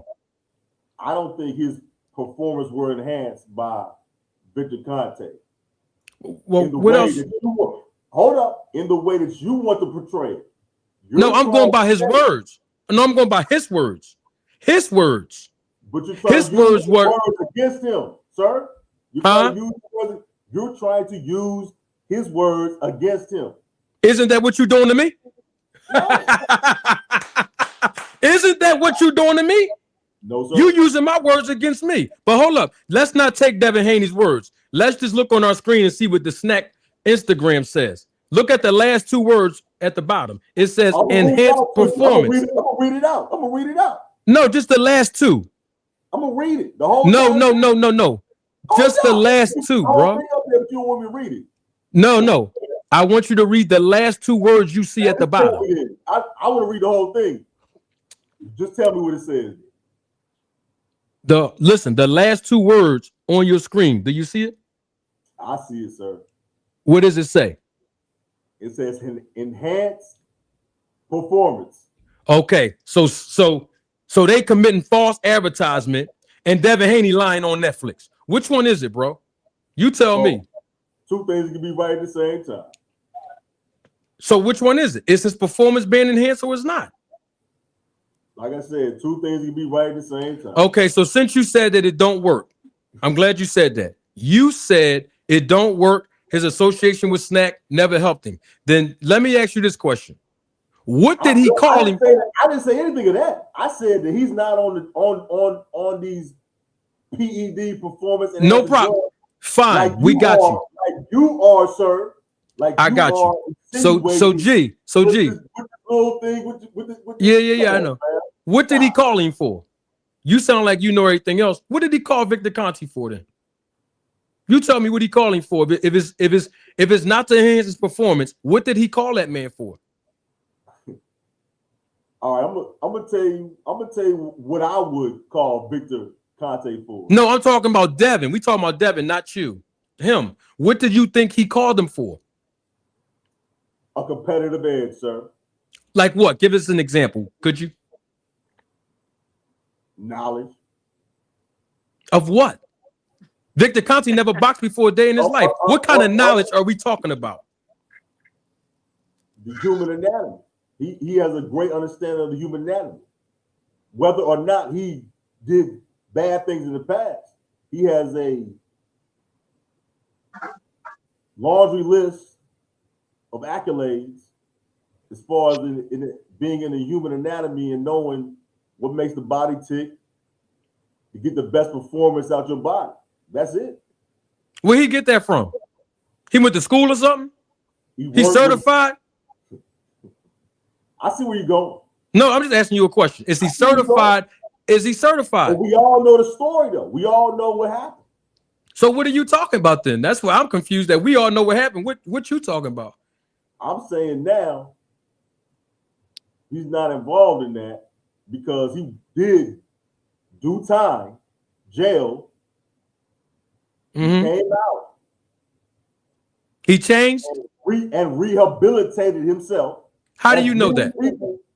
I don't know. I'm just telling you, many people have gone to jail and have rehabilitated How themselves. do you know that Victor Conte changed and rehabilitated himself? How do I know that anybody goes No, I'm to talking jail? about Victor Conte himself. That's what we're talking about. How do you know? I'm going by, listen, I'm using your words. I don't know. Well, you know, you said it. You said it. He's giving me, what they say, Miss Dion, the vibes. Victor Conte gave you vibes. He's giving me vibes of a man who's changed. Oh, I see. Victor Conte is gone. I see. I see. Let the lady speak. Coach G, I know you didn't come up here to talk about this. Man, look. I know you didn't, Coach G. I know you didn't. I'm here to shame the devil in you for saying, yo, Devin Haney's on steroids and all this. Come on, dog. That's crazy. But Coach G, where was you at 2 years ago when I made this? All right, I got you. I respect your opinion. But where was you 2 years ago when I made this hot? You weren't nowhere to be found. You up here tonight. But where was you at all these years? We was looking for you, bro. Where was you at? AAU. Huh? AAU basketball. All right. I respect that. I got, you know what I'm saying? But you've been watching me, though. I've been checking it out. But like I said, you know, the family has taken a turn towards, you know, what we're doing now. So I haven't been dealing with the boxing as much. I mean, AAU basketball right now. But you've heard me speak on this topic for a while, though. The whole snack and all. I'm here right now because I can't believe you still in this BS, bruh. You tripping. You haven't proven. You haven't proven it. I'm waiting for you. I'm waiting for you to prove something. Like you holding up the show. You ain't proved. I'm gonna give you a little fame. I know that's what you came up here for. No, I mean, really. I mean, really. When you see a pretty lady on the show, that ain't the time. You're supposed to let the lady get all the shine. It's my show, and I'm letting the lady get the shine. You came up. I said let her talk. I'm willing to shut the hell up right now. Are you a Devin Haney fan? Are you a fan of Devin Haney, or you are a fan of Devin Haney? I see what you mean. Okay, so it's not just me. So it's not just me. What I'm saying is because you're a fan of Devin Haney, basically. Let the lady talk, man. It's funny, it's crackling for some reason. It's crackling. Yeah, StreamYard be tripping on me. What up? Y'all hear me? Yeah, I can hear you. It's probably no, it's probably StreamYard. It does this. It does this No doubt. sometimes. No But you doubt. know, it didn't start doing this until you came up here, Coach G. Until you came up here, now it's crackling. We ain't gonna do that. Coach G, I'm glad you came up, and I appreciate the fact that you said everything that you said live. See, this is live. This is unscripted. You know, I'm used to it. Detailed boxing. We used to this. We used to the criticism. I can't let you defame that man. Like you said, you the manager of McDonald's, bro. Like Haney said, like Bill said, you the manager of McDonald's, bro. No, he didn't say that. Don't lie on Bill Haney. Bill Haney said I'm the manager at Walmart. That's what he said. Better yet, you the manager at Walmart and McDonald's. But Coach G. McDonald's and Walmart. Coach G, I respect McDonald's and Walmart. I know. Manager party. I agree. McDonald's, Walmart, Sam's Club. And guess what? I got you up here. The manager of Walmart got you up. And guess what? Bill Haney, he never clicked the link like you did, Coach G. And neither did Devin Haney. I wouldn't click this motherfucking link. Excuse my bad. I wouldn't You all right? click this link neither if I was there. But you did click it. Why? You clicked it. So I'm respecting the fact that you clicked it. I want to shame the devil. Come on, bro. I see what this is. I respect it, bro, because we live. I love it. Hey, Band man. up. What's up, big dog? You know what it is. Hey, You know what Band up. it is, Manager Marty. my What's boy. happening with you, gang? Salute. Hey, It's been Band a up. minute. Band up. Good to see you, man. What it You've is. been around me talking about snack and all that. We got a Devin Haney fan. Look. I gotta go, but I'm gonna keep it a Oh, now you gonna don't run? What you running for? I don't duck no smoke now. I don't duck no smoke. I want to see what he thought about it before we move on with the show. Hey, look. That's all. Hey, what's your name? Look, if he ain't got no smoke for me, then we good. No, it's no smoke. It's not about smoke. I want to get his take because Dion had a take. I had to give out my point because I'm telling you tripping. You making innuendos. You I don't know if the audience know what that is. Coach G, hold me accountable to the words you hear me say. I'm having like serious technical problems. It's I think messing it's up, my Dion. phone. Go back out and come back in. Hold me accountable, Coach G, to the words that you hear me say, not the words that I don't say. Dion, I get you a new. I can't hear you. Internet system. I can't hear you. Can you hear me, Band up? You hear me? Yeah, I can hear you. All right, Coach, we can't hear Coach G. What about now? I can't hear him. You can hear him? I can't hear him. Coach G, can you hear me? I hear you. Yeah, Marty got to come back in. Yeah, okay. You gotta make it quick though. Oh, now I can hear you. Okay, that's good. Yeah, that was your fault. Yeah. You on that BS internet, boy. I see you, bro. Go ahead. Listen, I've been talking about this for so many years, and we've been dealing with the criticism for almost 3 years. You know, this doesn't bother me. I'm actually excited that you're here because the thing about it is this, Coach G, you know just as well as I know that Devin Haney's performance, all of his performances have been enhanced since he's been with Victor Conti. And you know that. No. He wouldn't have called him. He wouldn't have called him and went over there. Don't get mad. Here's the thing, Coach G. You getting mad at me, but he called Victor. I'm about to get off this line because you're not gonna sit there and try to do that. I'm not gonna allow that. He went to Victor Conti, right? So what you mad at me for? He called him. I'm not gonna allow that. Well, allow what? What? You are defaming. They need to sue you. Why didn't they sue me yet? At McDonald's. Okay, but why didn't they sue me yet? If I'm defaming these guys, why didn't they never sue me yet? Lawyers cost a lot of money. You ain't worth it, bruh. They're rich. They have the money. Exactly. Why would I pay for you? So what's the point? I'm confused. I'm waiting for the young lady to come back up. No, she don't want to come back up and see you. Okay, she came to see. Ain't nobody coming to see you, Otis. Ain't nobody coming to see you, Otis. You ain't the star of this group. Hey, ain't nobody coming to see you, Otis. Hey, what's the Coach rules, G, man? you know that Devin Haney's performance is enhanced, and you know he's with Snack. If you a fan of Devin Haney, then you saw the Snack logo on his trunks the last 12 fights. You saw that, brother. What did the test say? What test? The water and vomit test. What did they say, sir? I don't know. They don't reveal his results. No, I don't know. Obviously, they're clean because they did not say they was dirty. If they was dirty, they would come out and say If Victor Conti has VOD in his back pocket, you think they're going to expose his fighters? You really think that? I'm not saying that they're dirty. I'm just asking you, do you really think that? In closing, I want to say, oh, my bad. Look, I got to go either way. Oh, you about to go now. Here it is. Bam. You ain't got to wait. I'm going to kick you off myself. You ain't got to give us no outro. You ain't got to give us no outro and drop the mic on us. No, sir. Dion, you still there? Dion got to go back and come on back out. D-Town, what's wrong with this dude, man? I don't even think he know what's wrong with himself. To me personally, he came up here and wasted everybody's time. Man. I mean, that's what he actually did. Yeah, it's all good, man. Hey, Band Up, what's up, man? I'm pumping his gas right now, Marty. You know what I mean? I can't hear Band Up now. You can't hear me? He's pumping his gas right now.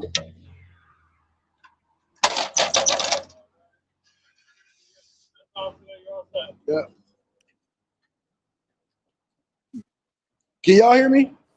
Yeah. Dion, can y'all hear me now? Yeah. All right. I'm talking. Dion, can you hear me? I can hear you perfectly. All right. I Band have Up, some technical stuff. All right, I think it's StreamYard. I can't hear Band Up. You can hear me now. You can hear me now. Oh. I don't know what's been going on StreamYard, bro. I've been doing that on Dean's panel and D1's panel and all that, man. Yeah, bro. It's like every time somebody drops out of the StreamYard, the main person has to go out and come back in. Yeah, that's what I've been doing. I don't know what's going on, but I will tell you all this. I used to be a school bus driver, Dion, for a couple of years, a long time ago. And every now and then, I had to pick up people like Coach G. Every now and then, I just had to pick them up. On the small, they say, Mr. Brown, we need you to drive the little school bus this morning. You got it. So I had to pick up people like, I get it. He said I got called in and they gave me the little keys. Yeah, they gave me the small little tiny school bus. With the helmet, did they have helmets? Some of them did, but some of them had hidden disabilities, so you didn't know what their issue was. Oh, and then when you read the the windows. then look, you read the manifest and it tells you what it is. And then I see them, talking like Coach G, and I say, you know what? I'm not gonna write them up. I see what's going on. They got this is serious.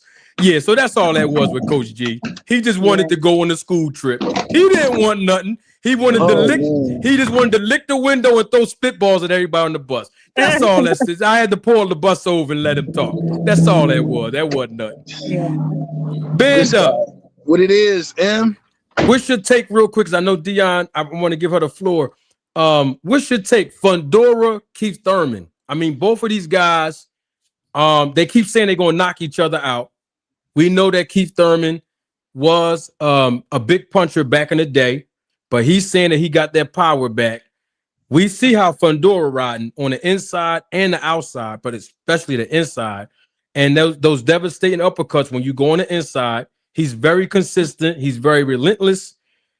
It looked like it's a good fight, but on paper, like Dion said, there are actually no advantages for Keith Thurman.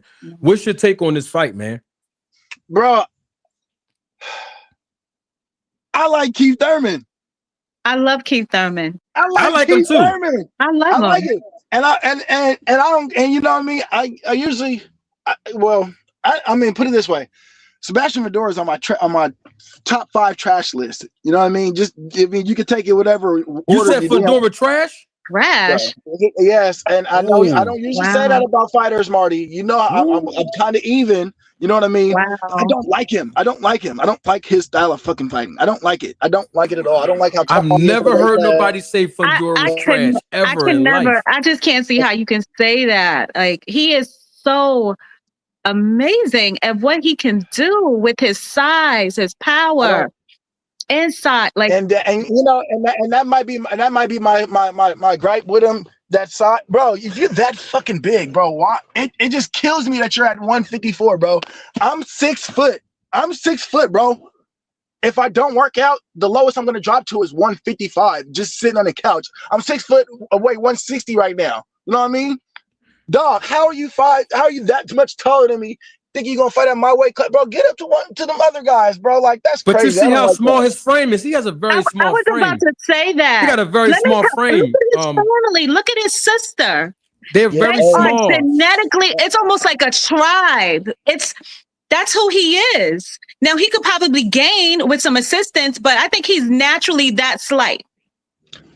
Get in And the he's weight class, actually, bro. I was looking at him today. His head actually looked big. I was like, oh, I think he's starting to fill out some. He's Who, starting to, Fundora? Fundora. Yeah, he's starting to fill You out don't some. think you don't believe Fondora's shrinking down to that size to make weight? No, not really. No. You can even look at him today. He looks super hydrated, healthy. He doesn't look like he's shrinking down.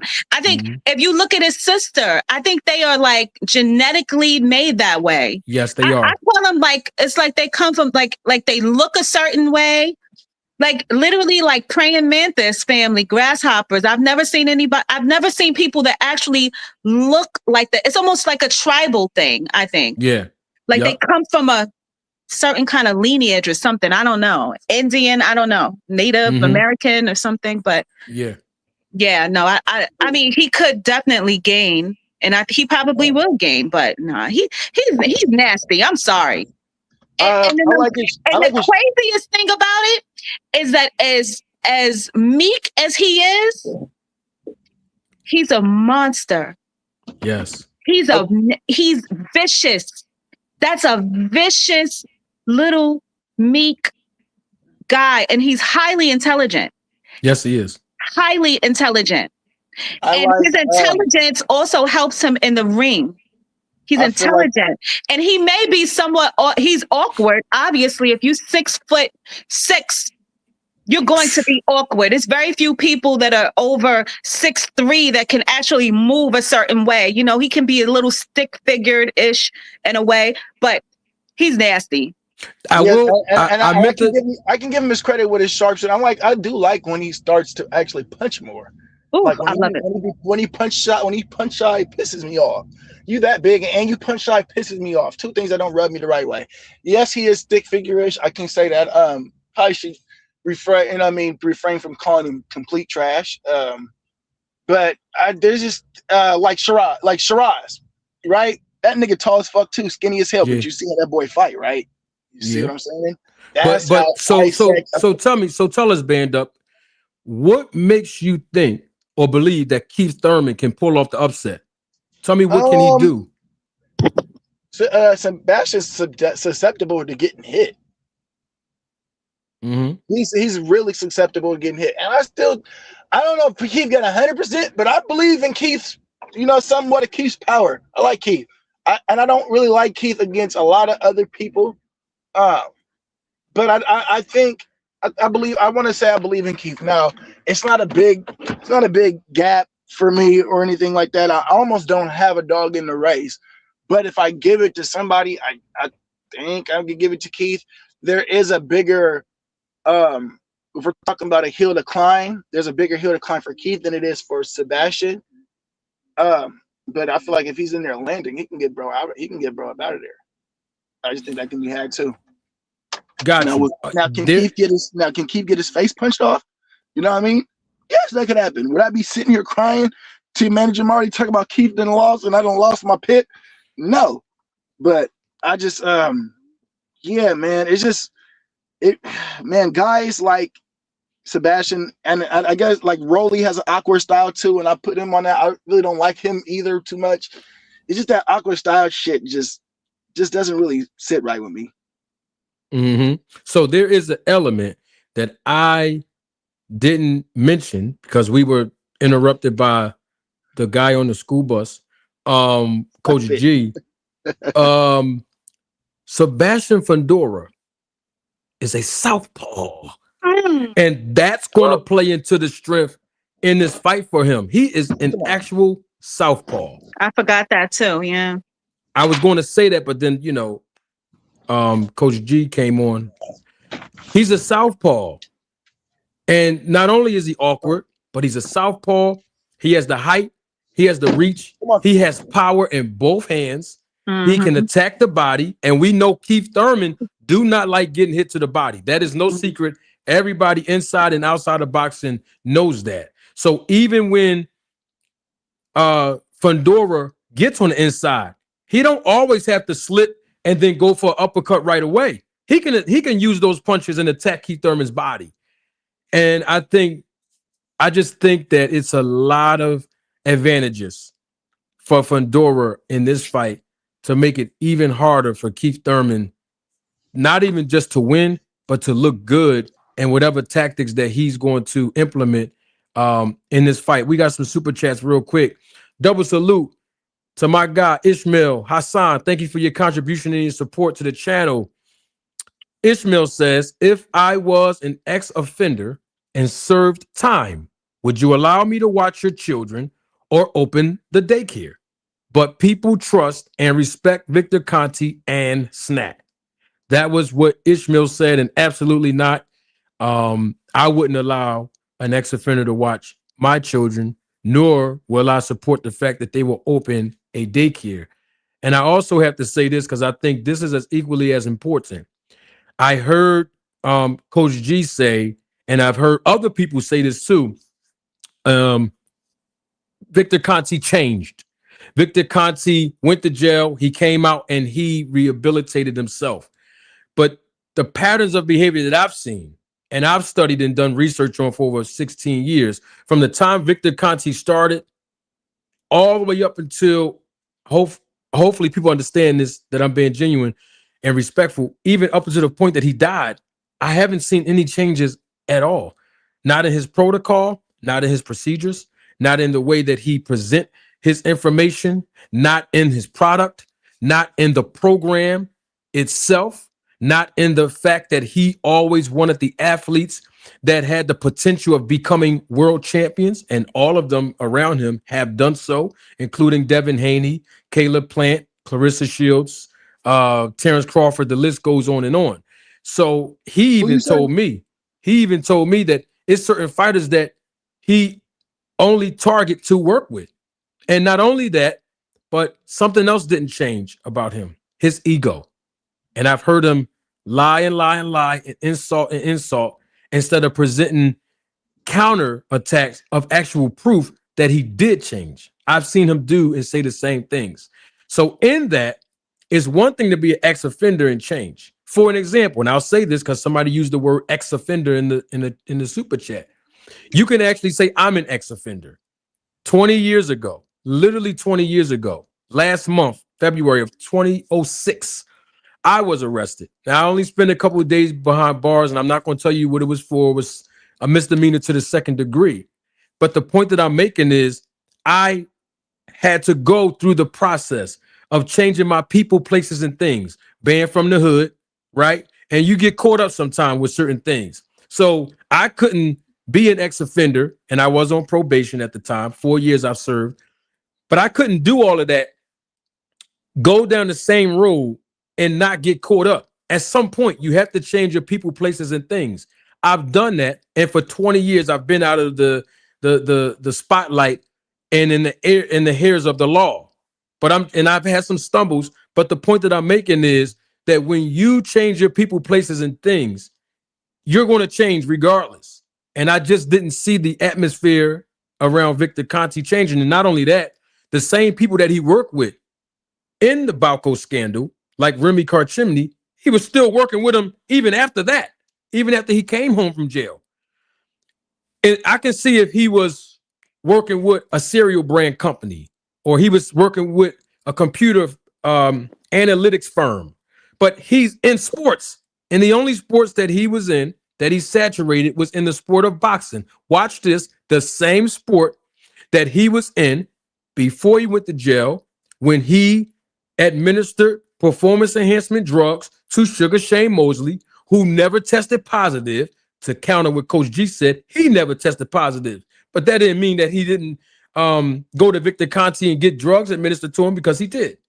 And what I'm saying is, after Victor Conti came home from jail, guess what? Other fighters and athletes tested positive for banned substances after Victor Conti said he changed.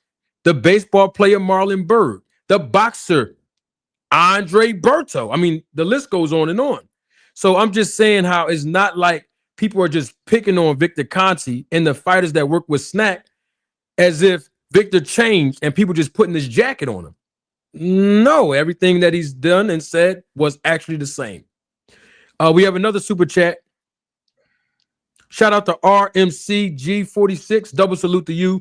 Thank you for your support to the channel. This first time I'm seeing you in the chat. Thank you for coming over, man. Appreciate your time and your contributions, man. Manager Marty, what's your thoughts on Jared Anderson joining Queensberry Promotions? Salute from London, England. Much respect for the small detail info. Man, double salute to you and everybody representing the UK. We love you over there in London, and I know you all love me back. I think that Jared Anderson joining Queensberry is a good look for him.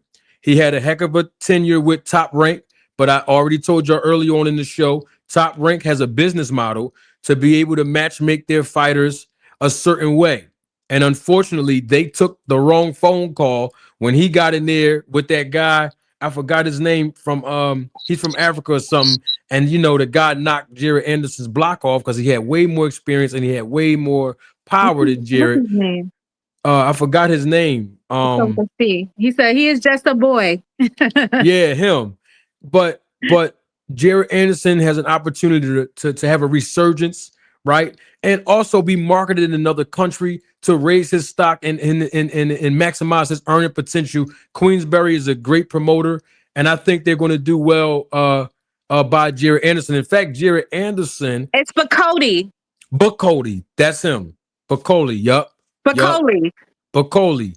Thank you, Dion, for that. I think that's a good look for him. And he's still young, too. He's still young. So in that, we have Thurman, Fundora. The weigh-in is tomorrow. I think they both are going to be on weight. I mean, Fundora, like you said, Dion, he just wake up and he's already on weight, this guy. You know, but I think we're going to have a pretty good fight until then there's no fight no more. D-Town, and I'll go around. Oh, go ahead, Ben. What's up? So a little bit of something you said. So refresh my memory if I've asked you this before. Okay. What did Snack do for Boo Boo? Say it again. What did Snack do for Boo Boo Andre? What did Snack do for him? What do you mean? What did it do for him? Like, how's it enhanced his performance at all? I'm just asking. I probably asked you this before. No, you didn't ask me that. You didn't ask me that. Was he with Snack? Was he with Snack? Yes. He's the one. He's the one who got Terrence Crawford on. Yeah. Well, let me say this. I know quite a bit about performance enhancement. I own a aesthetic and wellness company, and every peptide that's used isn't always for power. Yes. It's not necessarily always even for muscle development. Yes. Sometimes it's recovery. Yes. You know, sometimes it's oxygenation. And yes. And a lot of these things are also reoccurring in the body. So That's a lot correct. of times they can actually slip through because it's derived from what we already have within us. Like testosterone is naturally produced in the body.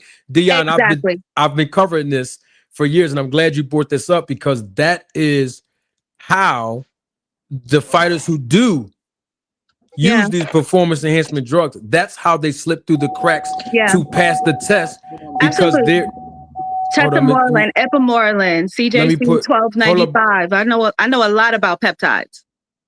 All right, I want the mute band up because his noise in the background.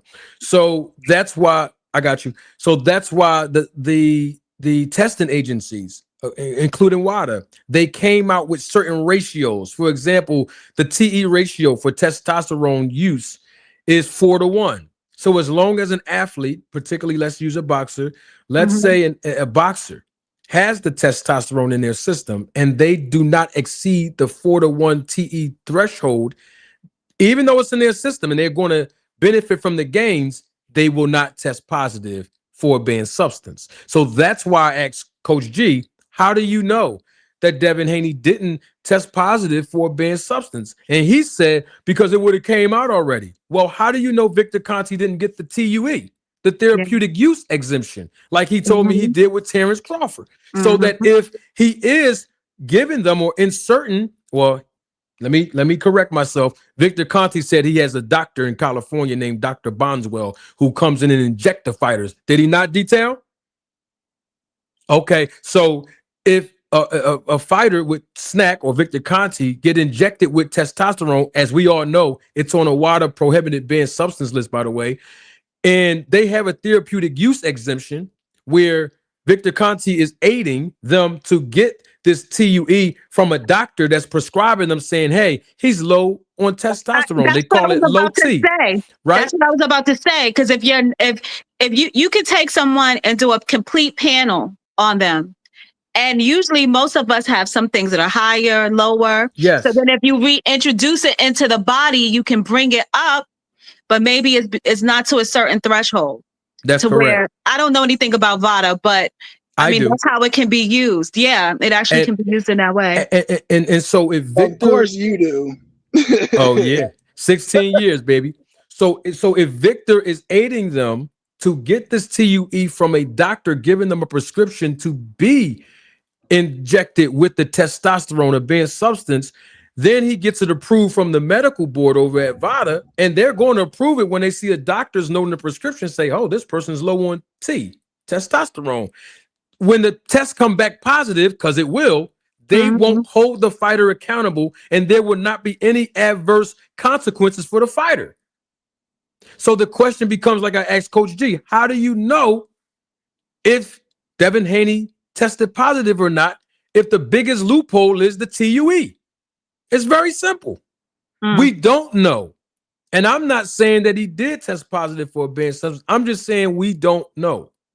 And so one of the other things I wanted to bring up, since Coach G said that, and Band Up asked me, is when VADA put the paperwork out, and Victor Conti used to put some people's paperwork out, it'll have VADA's letterhead, and it will just say, "Congratulations, you tested you tested negative," but it never gives you the test results. We don't know what they were testing for in the first place. That's the point that I'm making. In other words, is they have someone there. I mean, R.I.P. Victor, but he was there to facilitate the process. All right, well, test them for this and not this.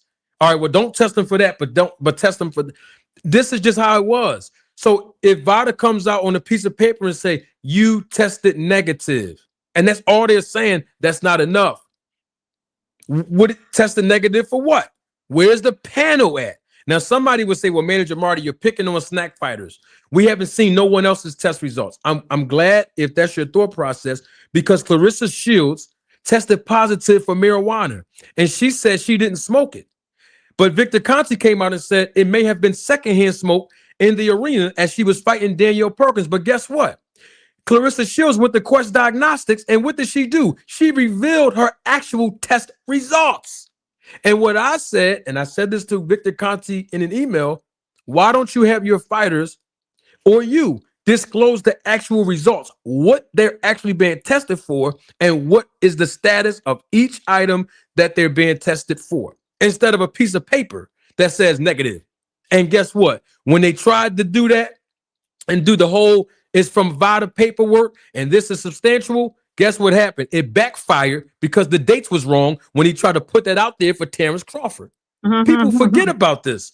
So these are the inconsistencies we've seen time and time again. I didn't see a change, me personally, in Victor Conte. And that's not to disparage the guy, but I haven't seen a change. And I can tell you, I can call 100 people in my phone right now, and half of them grew up with me on the block when I used to sell on the block, and they will tell you, "Oh, shit, Marty don't do that no more. Marty ain't been outside like that in 20 years."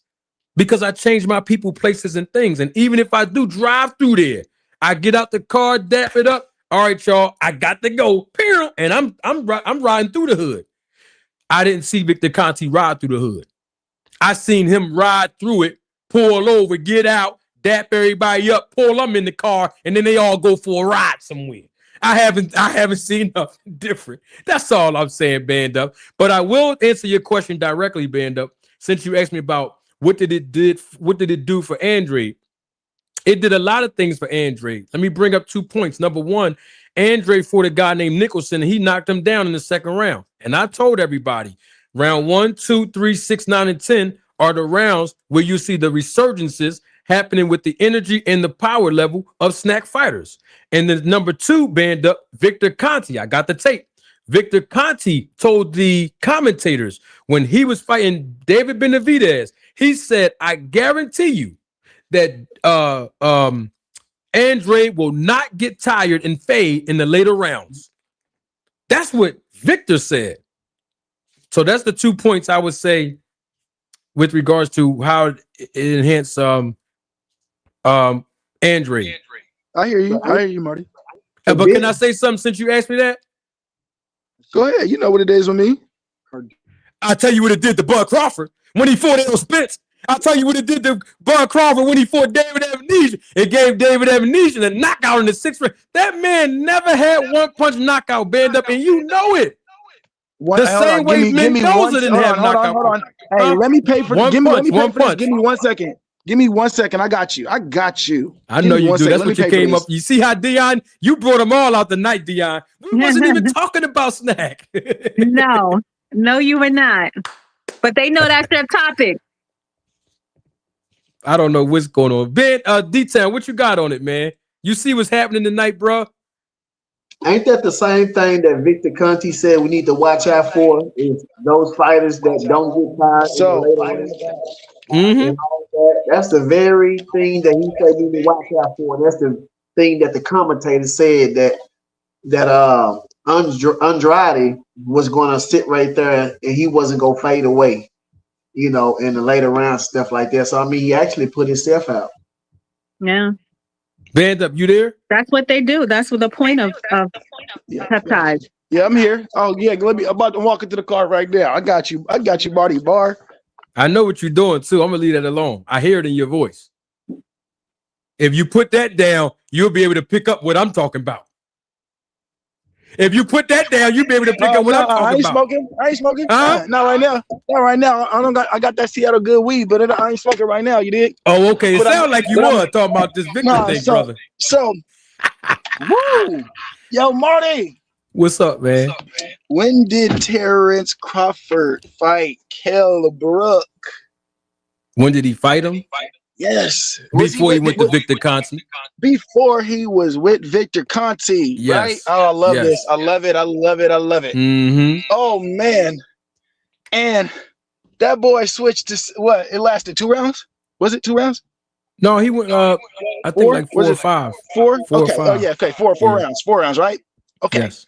In that 4th round, because I studied, I done broke this fight down. I done studied it. Because I had to break it down for a different reason with the Southpaw and Orthodox. So that man fought Kell Brook, toyed with him, parried with him, punched with him. Kell Brook had only the total I think up to that punch, or I think the total fight, he threw 3 to 5 more punches than Bud. But Bud landed I think 2 or 3 more, something like that.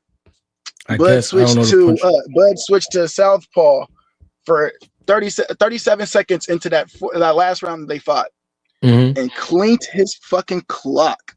He did with a masterful punch. Yes. Kell Brook body went all the way to the opposite side of the ring. Yes. You know what I mean? And we know the great Bud Crawford, once you get hurt, you get finished. You know I agree. what I mean? So it's safe to say if the ropes weren't there, the nigga would have been down. and if the ref didn't step in, he would have been finished. Mm-hmm. We saying we don't see Bub with this great one punch knockout power. Bullshit.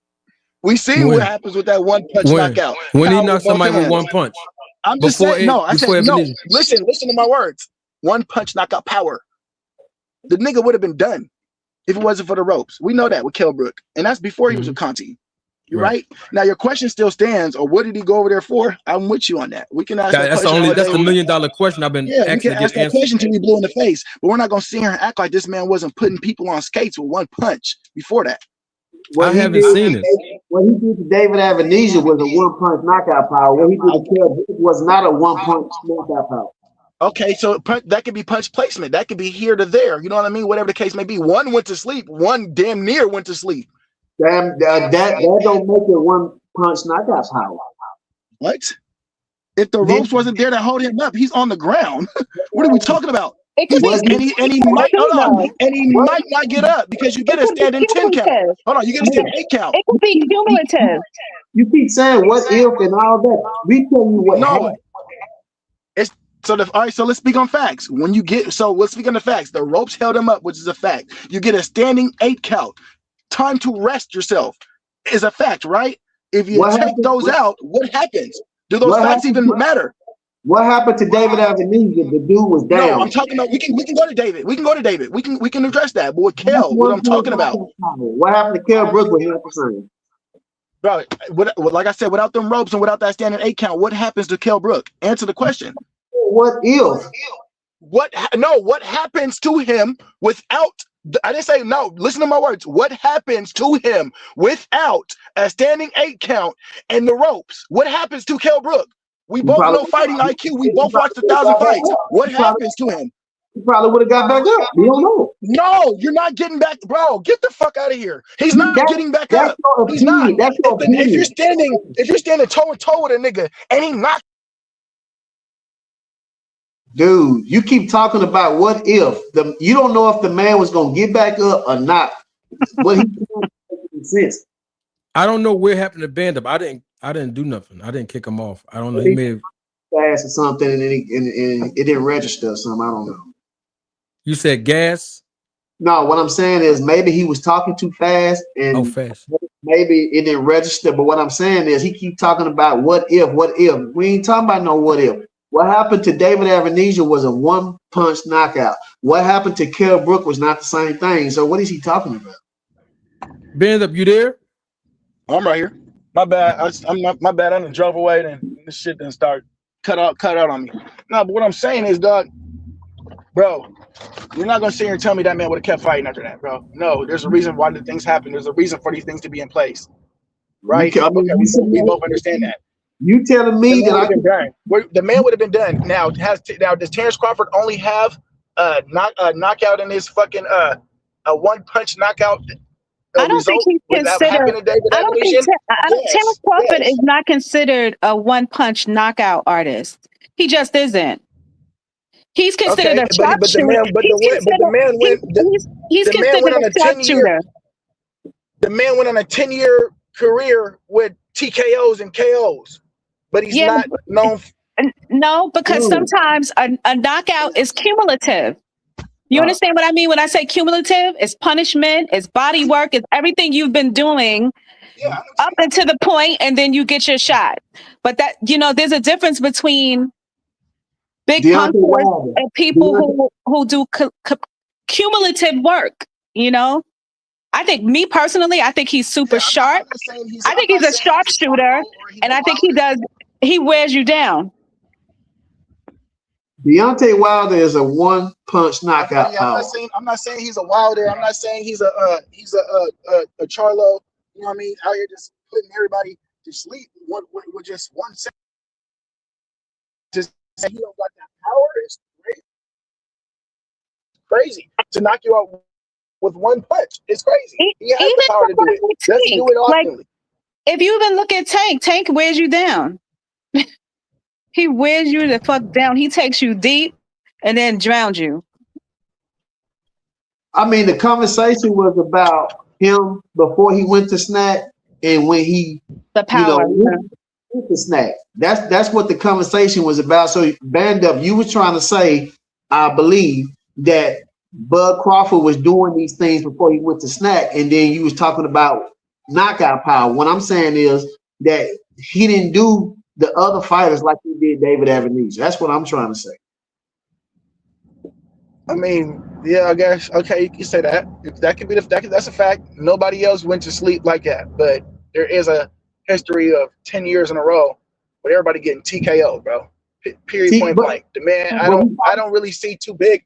I mean, to sit here and say one guy and David Avenesian, you know what I mean? He bit the fucking dust. Okay, that's good. That's a good job, Terrence Crawford, for knocking somebody out like that. You know what I mean? But I'm not gonna hold it against him and be like, oh, snack, he's on snack and he's doing no.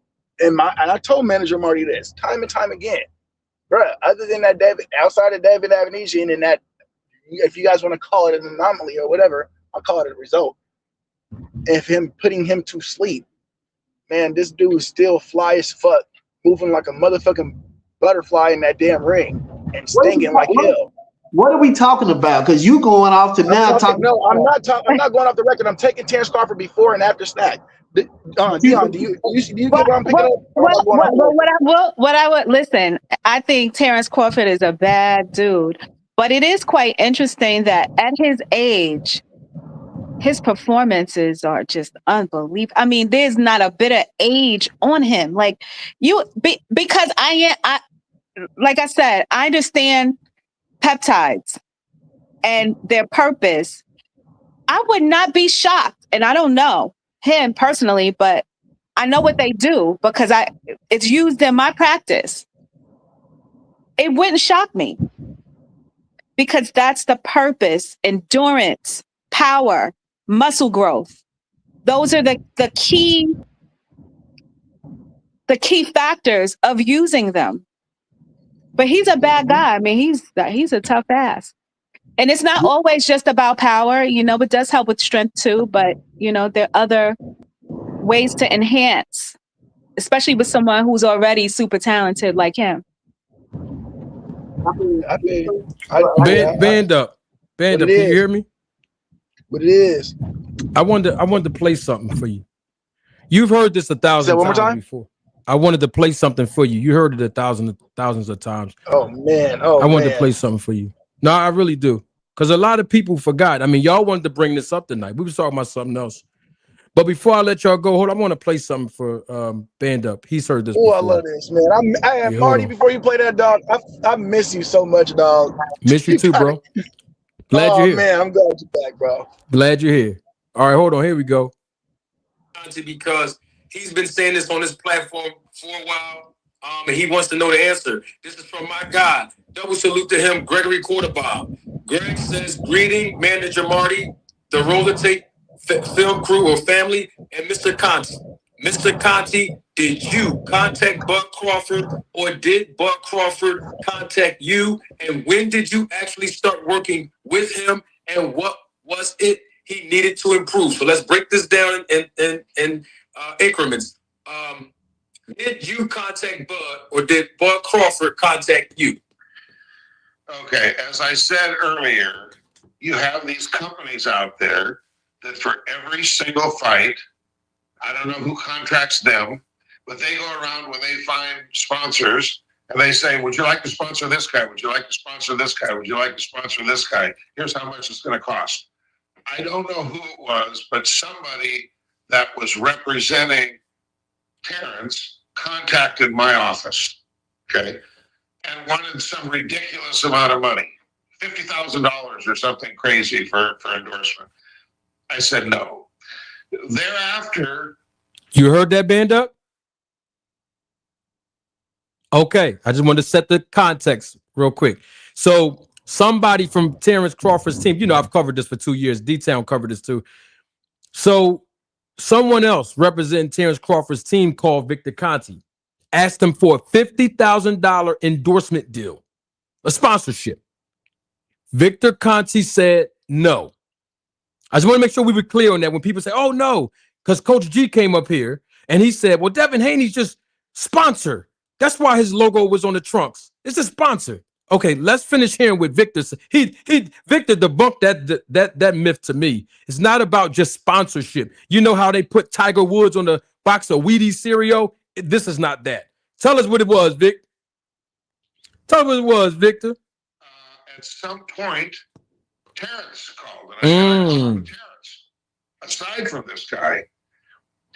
And then Terrence, on his own, he basically said, "This is Terrence, and you don't have to sell me on anything. I already know what you do. I've been following you, and I'd like to work with you, blah, blah, blah." And so we had a brief talk. Then... All right, you heard that, band up? This is not new information. I broke this thing down in so did detail. So Terrence Crawford gets on the phone, and he confirmed, I'm not looking for sponsorship. I'm not looking for endorsement. I know what it is that you do. The whole world knows exactly what Victor Conte does, and so does Coach G. I know what it is that you do. This is what I'm really calling you for. What's up? This is what Victor said. He called Demetrius Andres. He didn't tell me he was going to do that.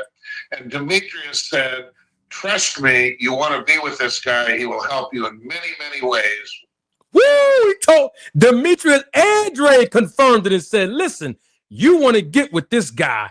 He will help you in many, many ways." So, band up, to answer your question, if the snack program wasn't working for Andre, why would he refer somebody like Terrence Crawford to it? If it had no beneficiary value to him. What else happened, Vic? Whatever Demetrius said, he vouched for me. And then Terrence called back and said, "I'm in. I want to be with you at Snack." Uh-oh. Sound like Demetrius Andre told him what really was going on behind the scenes, Dion. All right.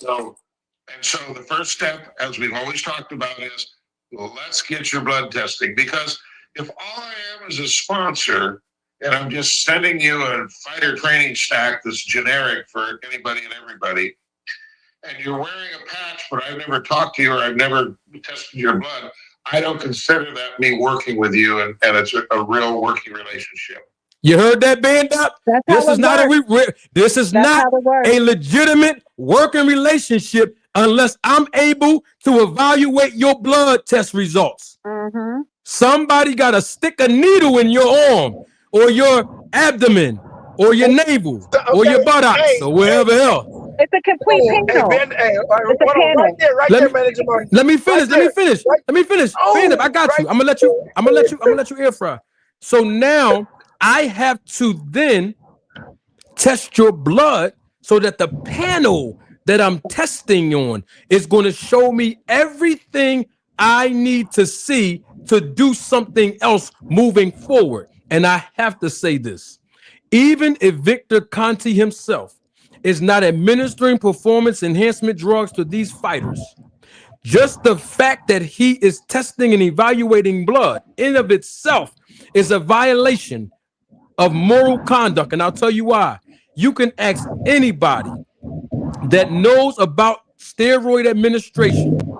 They will tell you that the first thing everybody has done, including Memo Heredia, including them all, is to test your blood so that you won't have any adverse health effects for the dosages. Now, somebody's going to say, Manager Marty, you don't have any proof of that. Then go and watch the Netflix documentary. Don't let me pull it up. Victor Conte said those same exact words of the reason why he was taking people's blood back in Baco.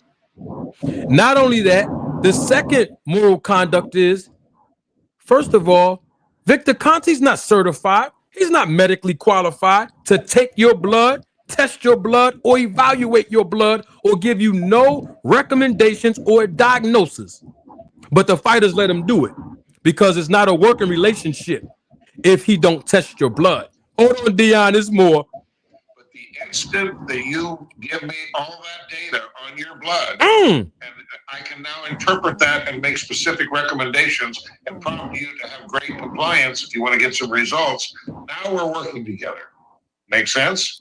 Now, hold on, band up. He said that he had to test the blood. Why? Because if he can just give you generic brand of snack, like he gives any and everybody who can buy it online, their giveaway, Victor, then that's not a work. If he can just give you a patch of his logo to wear on your trunks and just send you a free shipping of what D-Town can take, and he's not an athlete, what Dion can take, she's not an athlete, what I can take, and I'm not an athlete, and what he sent you directly, Band Up, didn't he send you free product, Band Up?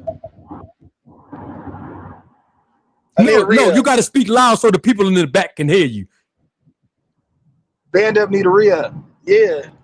Okay, then. Did you have to give that man your blood? It's just yes or no. You know, I don't ask hard questions. Did you have to give that man your blood to get the same stuff that people can buy online? I mean, blood, thank you. Isn't that the same thing? No. Yeah, right. So is that a yes or no? Nah, manager party, nah. Thank you. Hold it, don't stop there, Dion. Here's more. He said it. Yes, so that happened initially. I guess the first time was before the Porter fight. And I said, but you know, there's a bit of a conflict here. I would have to get the approval of The Porter fight? Sean Wow. and Ken. So before I can commit and say, yes, I will help you in this fight, let me go to them. And I did, as I told you earlier. And then Sean said, let me talk. Hold up. I'm going to stop. Oh, wait. The owner of a company, Dion. Dion said that she owns her own company. D-Town owns his own business. I own my own business. I wish I would had to get permission from somebody that called me for a job to ask me to work for me. And I had to get their permission, their approval to work with him. Well, wait a minute. Why did he have to get Sean Porter's approval? Because Sean Porter was also on the snack program. Well, what difference does it make? It don't make a difference if Sean Porter's on snack and Terrence Crawford's on snack. What difference does that make? They're going to fight each other. This was the first time that Terrence Crawford got with snack when he fought Sean Porter. That was the first time he ever fought under the snack program. But why did he have to get the approval? He owns the company. It's his call whether he wants to work with someone or not. But he had Marty, to Marty, my phone's about to die. Is that 2%? I know. Don't worry about it. I'm gonna charge it back up right here. Go on ahead. We got it. So he had to get the approval from Sean Porter first before he can give Terrence Crawford confirmation. Hold on. My dad, and he came back and said, we're good with it because they're friendly. They've known each other since the amateurs many years. You know, they're warriors when they go in the ring, but they're friendly. And then I went back to Terrence and I said, they said they're good with it. And the only thing Terrence said was, let the best man win. Tell me what to do. How do I get my blood drawn? How do I work with you? I'm done. That's it. What did he mean by let the best man win? Y'all taking the same stuff online that Victor Conte sent the band up. What you mean by let the best man win? What does that mean? I can tell you exactly what that means. Sean Porter know what Victor Conte giving him, and Sean Porter know what Victor Conte going to give Bud for them to fight. Okay? And that's why Victor Conte had to say, whoa, before I give you the same stuff I'm giving Porter, and you about to get in the ring with him, let me make sure I get the clearance. And that's why he confirmed with me, oh, they're friendly. They've been fighting each other since the amateurs. Oh, so if Sean Porter wasn't on snack, you wouldn't have to get permission from the opponent of Terrence Crawford, would you? No. It's only because they both was on the same program and whatever else he was giving them. So that's why Terrence Crawford said, may the best man win. And guess what? The best man did win because Terrence Crawford did something to Sean Porter that's never happened to Sean Porter. When have you ever seen Sean Porter get knocked down more than once in any fight? None. And that's why his dad, Kenny Porter, jumped on that apron because guess what? Sean Porter wasn't hurt. He beat his fist to the canvas and got up like it was nothing. But his dad still stopped the fight, and people was like, even Sean Porter was like, Dad, why you? Because his dad know what Victor Conte giving his son, and his dad know what his, oh, okay. That's all I'm saying. This is not new information. Yeah. I might sound animated like it's new, but I got new audience members. I've broken this thing down. D-Town was with me. He broke this thing down. We've been talking about this. And this is what, the way I just broke everything down just now, this is why Victor Conte got mad at me after he left here. And I'm not talking about left the earth. I'm talking about left the platform after I interviewed him. But it's true though. We don't have to lie about nothing. He said it himself. So Coach G, if you're listening, yes, I use people words against them. If you're going to say something, why not be held accountable for the words that you say? These are the things that he said. And the same thing that Victor Conte give Sean Porter, same thing he give Terrence Crawford, is the same thing he give Devin Haney. So let's not act like it's something different in the air. No, it is what it is. Look, Band Up just proved to the audience that Victor Conte, through Rachel Donaire, sent him a free package of his supplements that you can buy online. And Band Up did not have to give his blood to this man to interpret or evaluate. Oh, okay. Then so now we know that they're not taking what's online. Oh, okay. I'm just saying. You what's your take on it, Dion, after everything? Because I'm looking at your facial expression, Dion. I mean, that was straight to the point. He said it himself. He said it himself. Terrence Crawford, D-Town, he didn't call for a sponsorship. Victor Conte declined the offer. He said no, 50,000. No. So it wasn't a sponsorship deal that they had, D-Town. What's up with all of this, bro? He wanted that stuff in that back room back there. I keep telling you. That stuff in that back room with that danger tape on there. The one that said caution. The one got the red lights. The one that say beware. Sign this. You at your own risk. Well, I will say this, that peptides are not steroids. So you got to be mindful of that. It's not the same exact thing, you know. But here's the thing. I never said steroids and neither did Detail.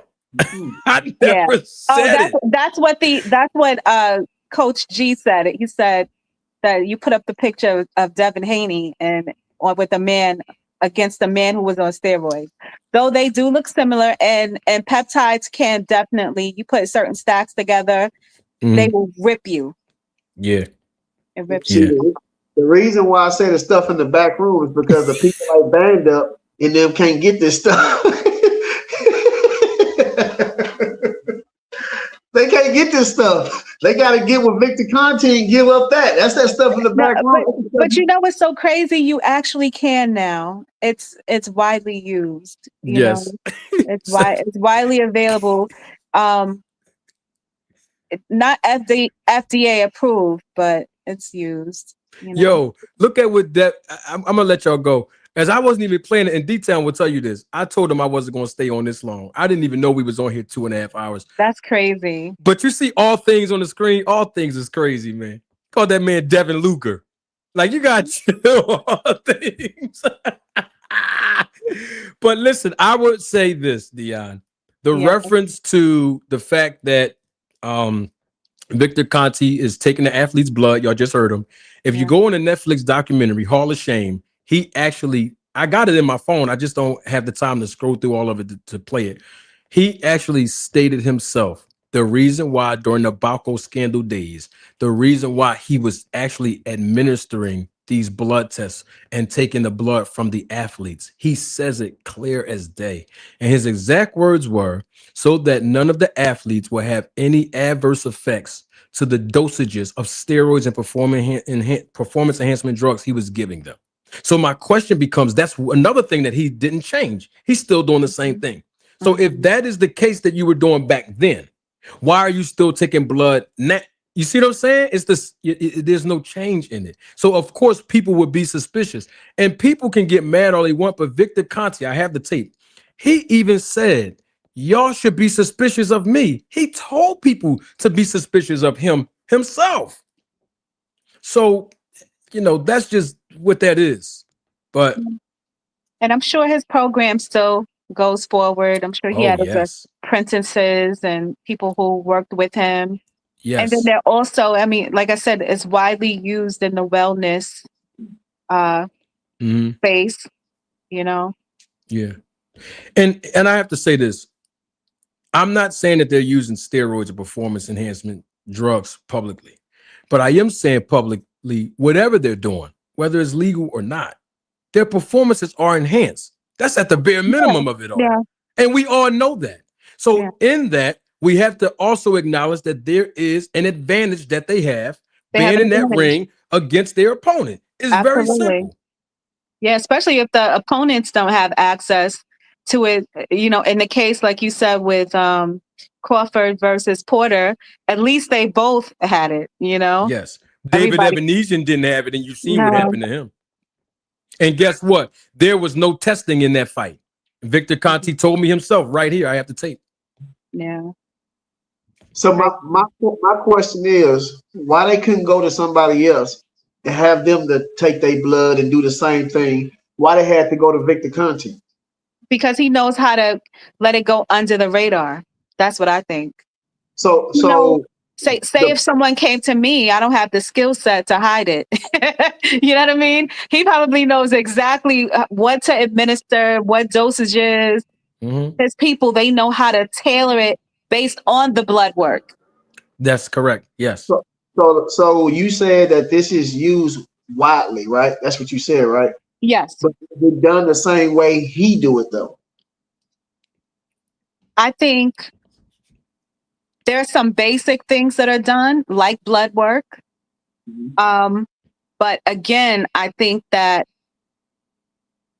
he probably has a cheat code where he's working with.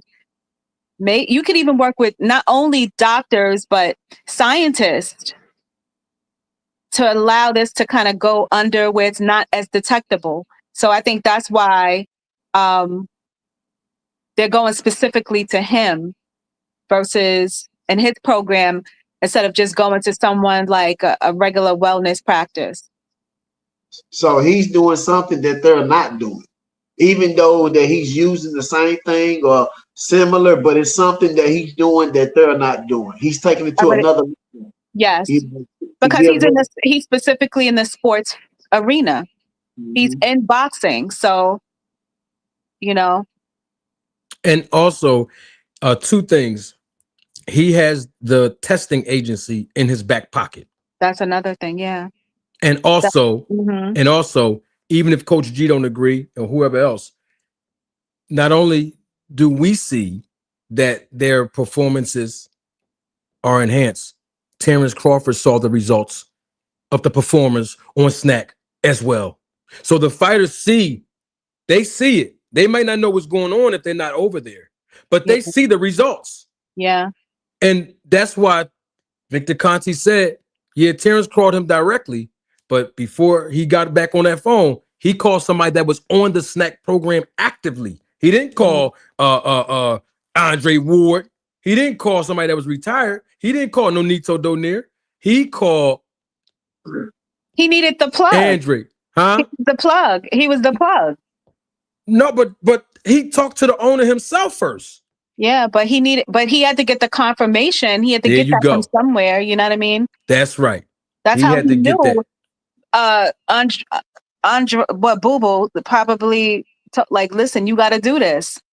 You know, this man is the truth. But they think that just because you go to Victor Conti, that's a guaranteed win in the ring. That's not so. No. That's what they keep saying. They thinking that we saying that if you go to Victor Conti, you're gonna automatically win. That's not what we saying. He's saying that they went to him for a reason. It's endurance. It's strength. It's muscle development. Recovery. It's recovery. That's what they're used for. Mm-hmm. Absolutely. Which enhances, you know? Yep. Well, I mean, they engineered the show. I gave the people what they wanted.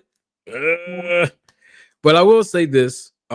We did a thorough background and breakdown of Thurman versus Fundora. Yeah. I'm gonna save the TKO Ali Act for another time, and I'll break that down another time. It's 2.5 hours. I know people are weary. I'm sure there's other things that people have to do, but I want to say this. I appreciate everybody in the chat, people that was here live, whether you had to leave early or not. Thank you for your viewership. We are almost at 3 million views worldwide. Wow. Of viewership here in 3 years, and it's all because of every last one of you, even you, D-Town and Dion. Thank y'all for joining the panel. I want to do something different today. I usually let D-Town close. Dion, I would stop. like for Don't you do to this to close. me. Don't do this Yes, to me. because we No, haven't seen you in a while, no, I Dion. don't want to close. I don't You want to don't want to close. close. I won't make you. All right. Don't make me close. Well, can you do this when we go off? Remember, email me. I'll email you. I'll All right. shoot you an email right now. All right. So, Dion, give us your last 30 seconds. This is a great panel, by the way. Two of my favorites, I hands enjoyed this down. too. I've Good missed you, stuff. Manager Marty. I miss you too, Dion. Miss you too. But I Now always the go difference. in. Look, I always see you. look, you see it, you see it, I, you see it, you there it is. No. I'm sorry, Dion. yeah. Thank you for joining us. We Thank you really for having appreciate me. you. Anytime, anytime. All right, Have a good Dion, what's night. your last 30 seconds? What you got for us? Man, I'm praying for my boy Keith Thurman. I hope he gets the win. It's gonna be tough for him, you know. But I wish that for him. You know, I think he deserves it. And I also believe that Fondora is so young in his career that he could actually take an L and come back and still be Yeah, amazing. that's But you know, correct. Keith just doesn't have the. This is it. This is his one time. This is his last time probably. You Yeah, know. So I'm rooting for Keith, but I think Fundora will win. very well said. All right. Well, that was Dion, y'all. And looking forward to hearing from you. Shoot me an email, Dion, and we'll talk offline. Thank you for Absolutely. coming. We really miss you, and we thank you for just blessing us with your wisdom and your enthusiasm for the sport of boxing. We don't see this a lot from women. There's a handful of women, that do talk about boxing on YouTube, and some of them are very accurate. But I will tell you, you definitely are in my top two of accurate female analysts when it comes to the sport of boxing. No Thank doubt you. about that, Dion. So thank you Thank for coming you. up. We Thank you so appreciate much you. for having me. Anytime, I'm anytime. gonna jump off. Talk to you All guys right. later. All right now. All right, D-Town. Enough with the hugs, handshakes, and Valentine's Day cards, as I always say, man. This was a good show. We were trying to talk about Thurman Fondora, give everybody an opportunity to come up. You seen what happened, the snack program. That topic is still reverberating around the world. VADA testing, all the things that I have researched that I put out there. You came alongside of me, rolled your sleeves up, bro, and you've been right here with me every step of the way. You have trailblazed on your platform, and man, we put the work in. A few good men, and I thought that because Victor Conti's dead, Terrence Crawford's retired, we can slow down on the snack. We can slow down because people, their attention span wasn't interested in snack as much as it was in the beginning, but I see that's not true. People still like talking about it. They like hearing about it. I'm going to start republishing some of the videos we did together, talking about this stuff. Now that Band Up brought it up, Coach G started it off. People still are enamored by the information that we have produced about the topic, and so every time it come up, we stand 10 toes down and we're going to address it. And basically, we've been saying the same thing. We didn't change nothing that we've been saying in the beginning.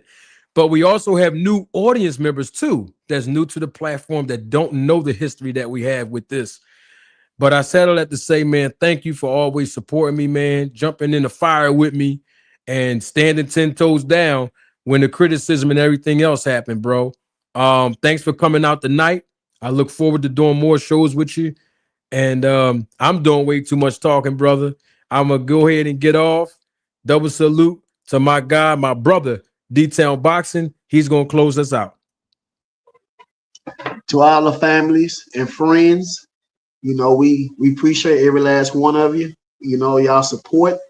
We know a lot of y'all could have, been working or sleep or whatever the case might be, but y'all blessed us with y'all presence. We appreciate y'all. The super chats, the questions, the answers, even your time. So y'all get y'all some rest. And the ones that's fit to go to work and have a good day. Have a blessed day. D-Time Boxing, Manager Marty, my sister. Give thanks to every last one of y'all. Peace out.